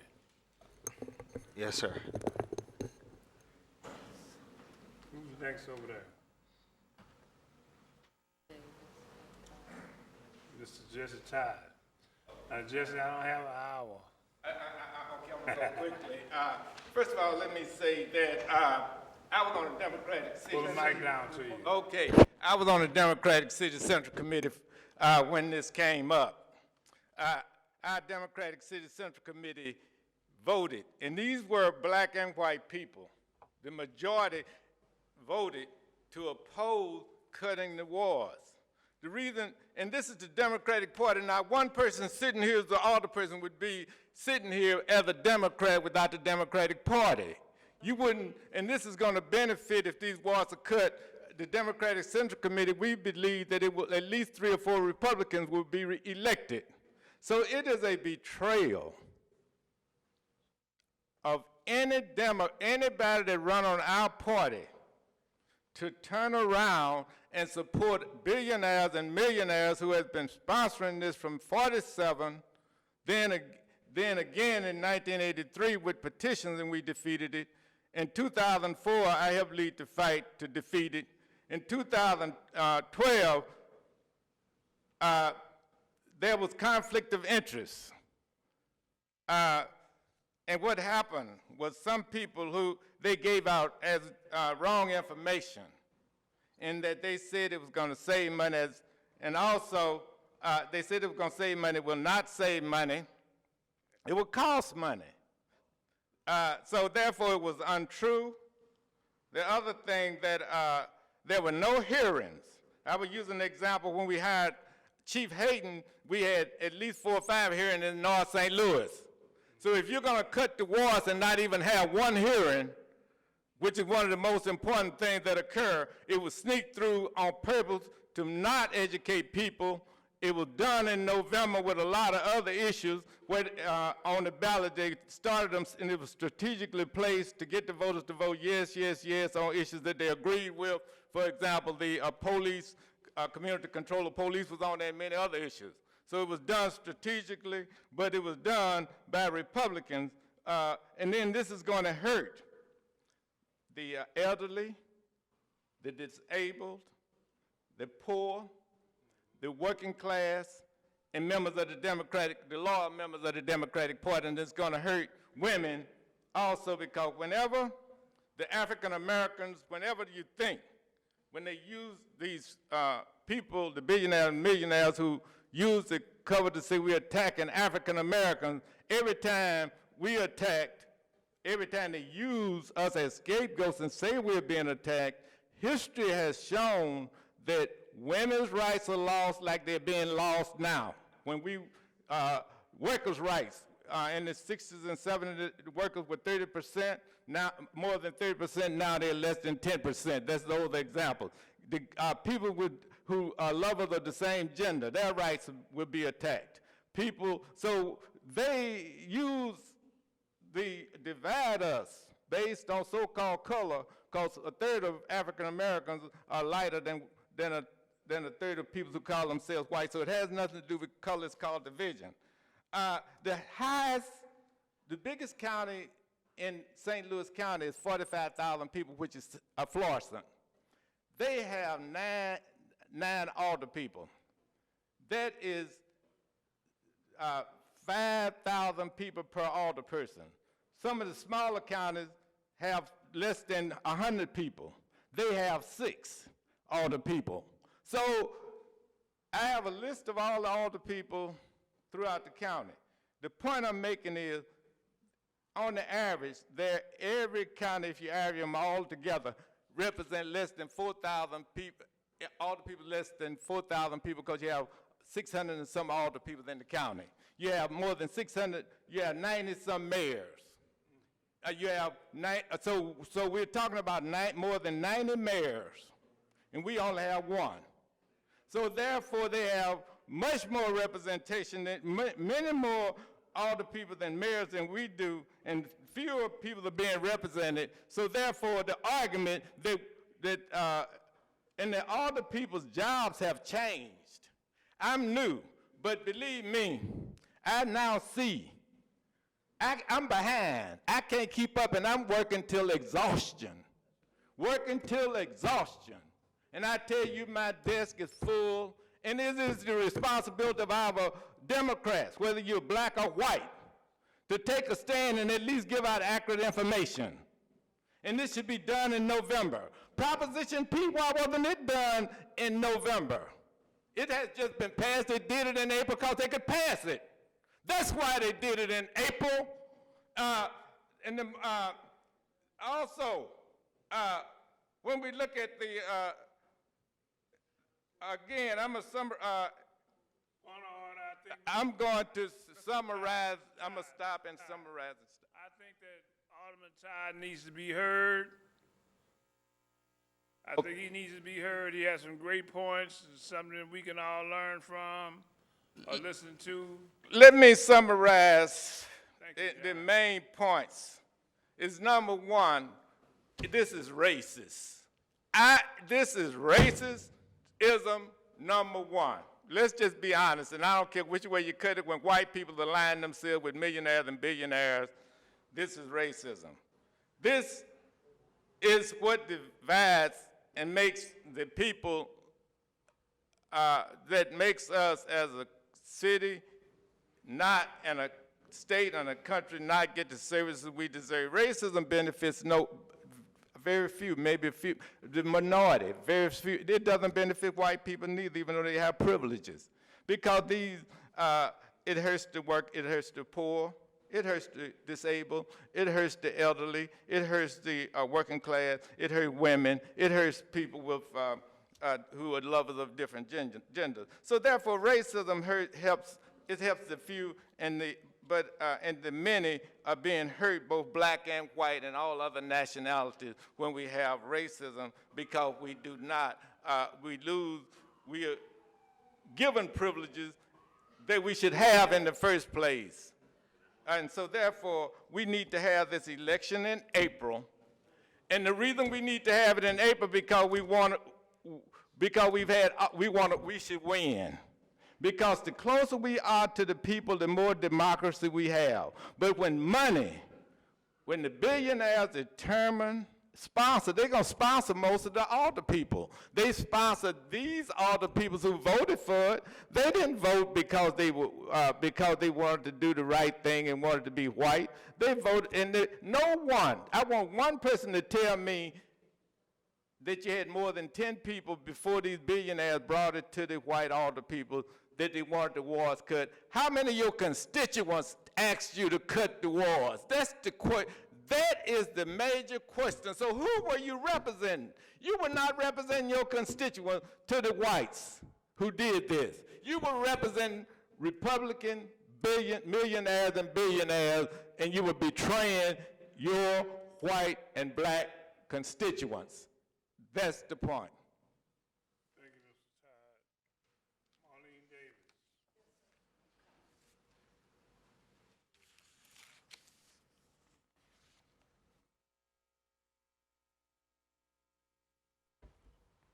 Pull it down. Yes, sir.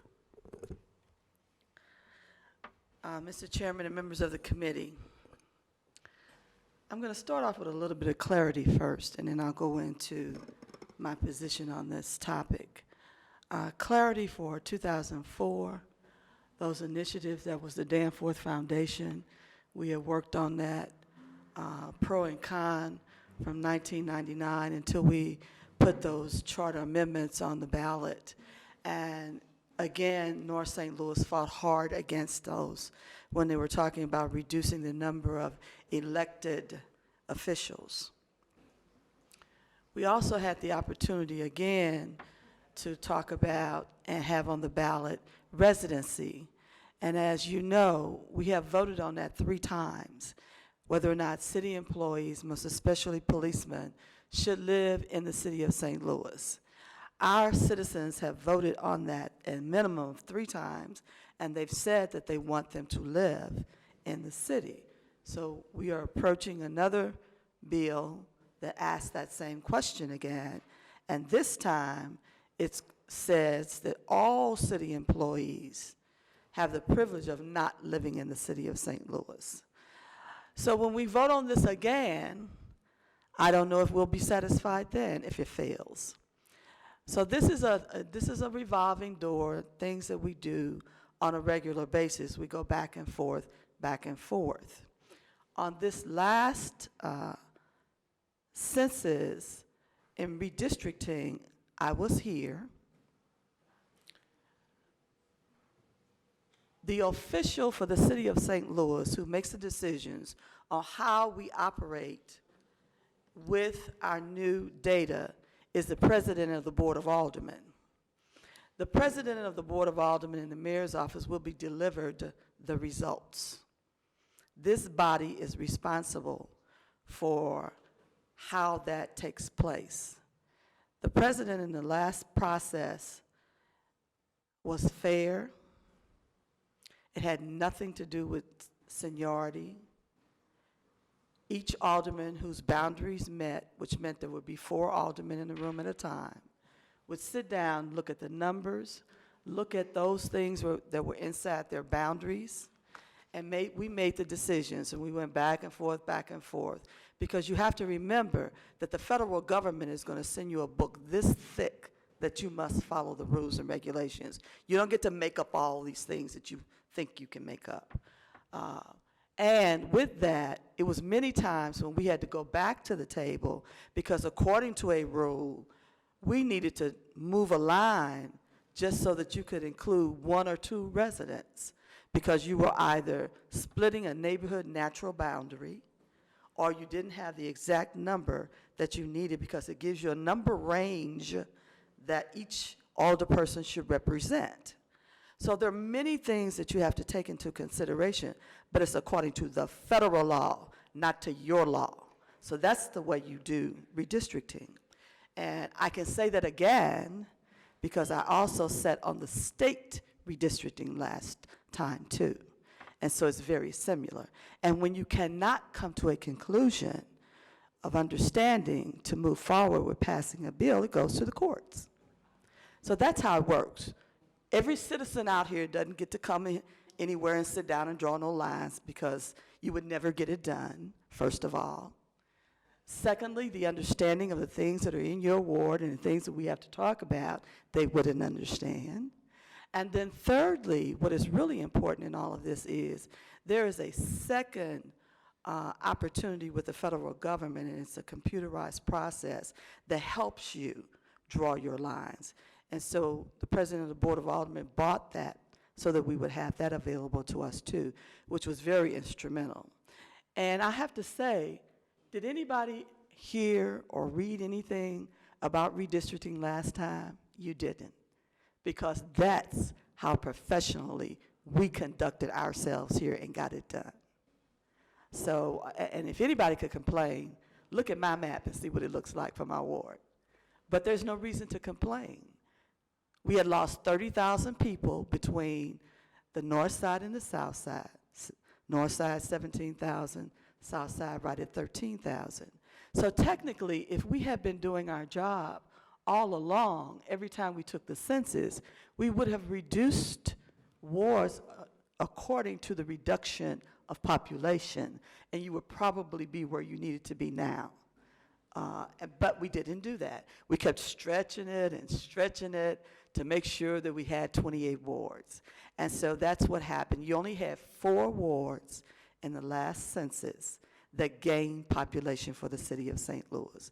And those 4 wards were in kind of like in the middle of the city. And so they pulled from those 4 wards to help and then the next, you pull from those. And that's how we managed to get the even distribution in order to maintain 28 wards. And that's how it would have to be done again. We are anticipating that we will have a loss of a minimum of 30,000 people this time as well. It's probably going to be closer to 40. But again, you will have to make those decisions, and you'll probably be representing somewhere around 8,700 to 9,000 people, if that is the case. I don't know how we could draw lines like that. It would be almost impossible, but that's what you'll work with. Getting to the discussion of the current 14 and how that took place, I don't know whether Rex Singfield or anybody else was involved. I supported it because it was something that had been on my mind forever. If I had had my way, which everybody talked me out of it, I would reduce it to 7.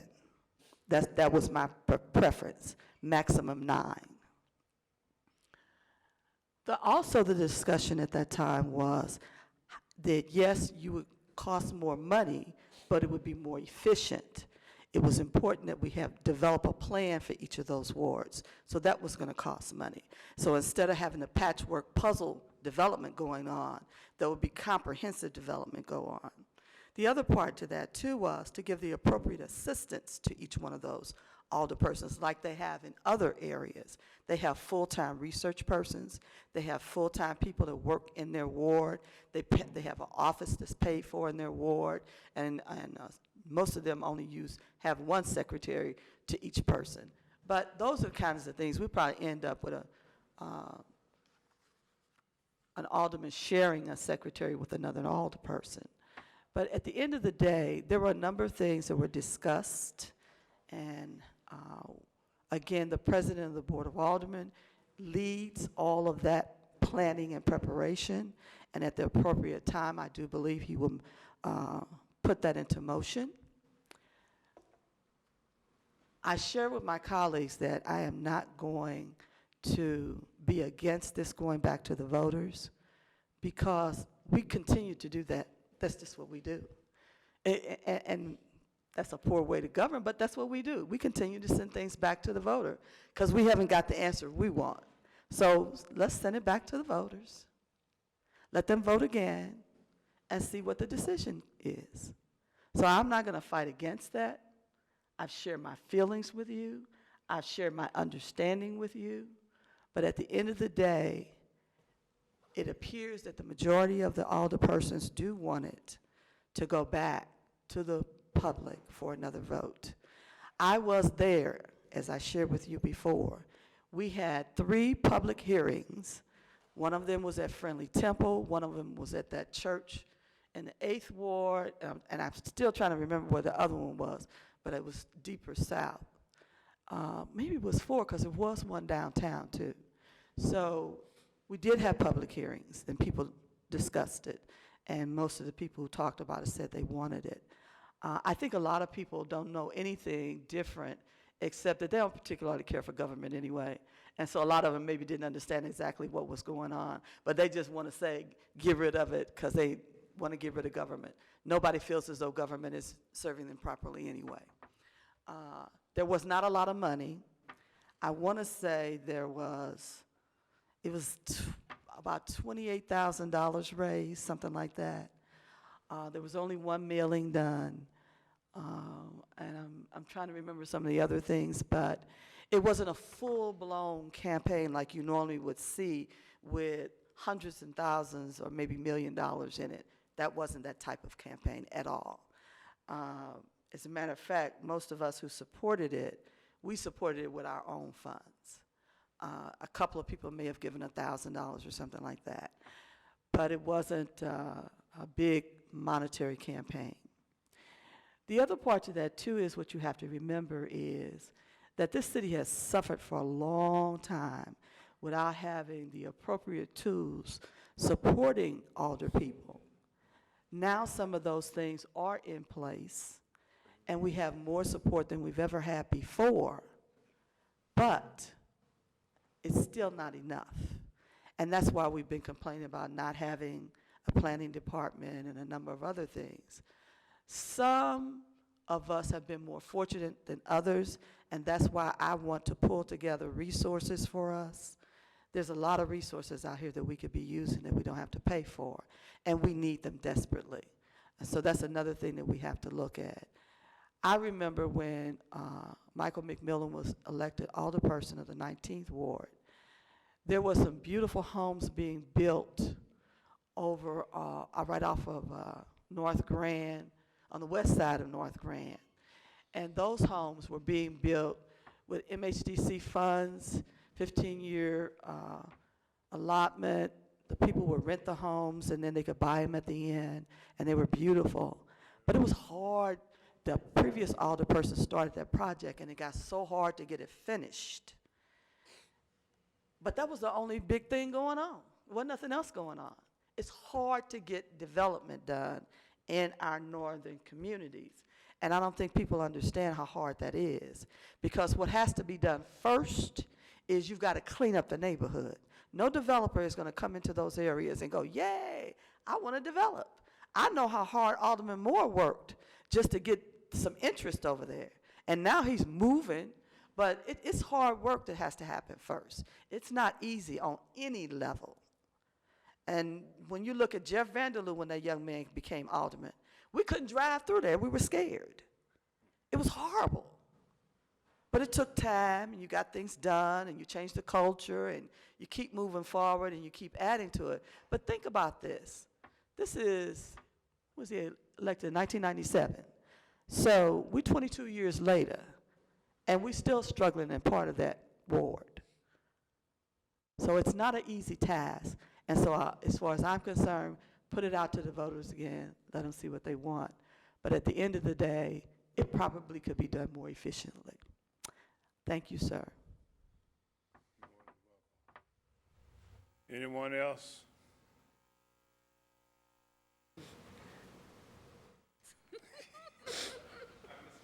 John Muhammad? Who else? Mr. Todd. Mr. Todd, you got 2 minutes. 2 minutes. You taking up my 2 minutes. Quickly, let me say, my ward, I voted to cut the wards, and then when I went out and got 3,000 signatures, less than 5, I don't think 10 people knew that the wards were going to be cut. So they really didn't know. The last thing is that by keeping 28 wards, we act as developers now. We will actually bring the city back up, because somebody has to bring it up, and if you double the wards, so we are actually increasing the taxes for the city, and the only way to bring North St. Louis and South St. Louis back up is to have 28 wards. So actually we will make money, not say we will increase money, so the city will lose money if we cut the wards. Thank you, Mr. Chairman. Thank you, members of the committee. I ask for the unanimous consent and passage of Board Bill number 11 out of this committee. Is that a move? I move to pass board bill. Oh, are you entertaining the motion? Entertaining the motion. Mr. Chairman, I move to pass board bill 11 out with a do pass recommendation. Second. Clerk, just call the roll. Alderwoman Tyus. Alderman Muhammad. Alderman Gunther. Alderwoman Boyd. Alderwoman Middlebrook. Alderman Narayan. Aye. Chairman Moore. 6 aye votes. With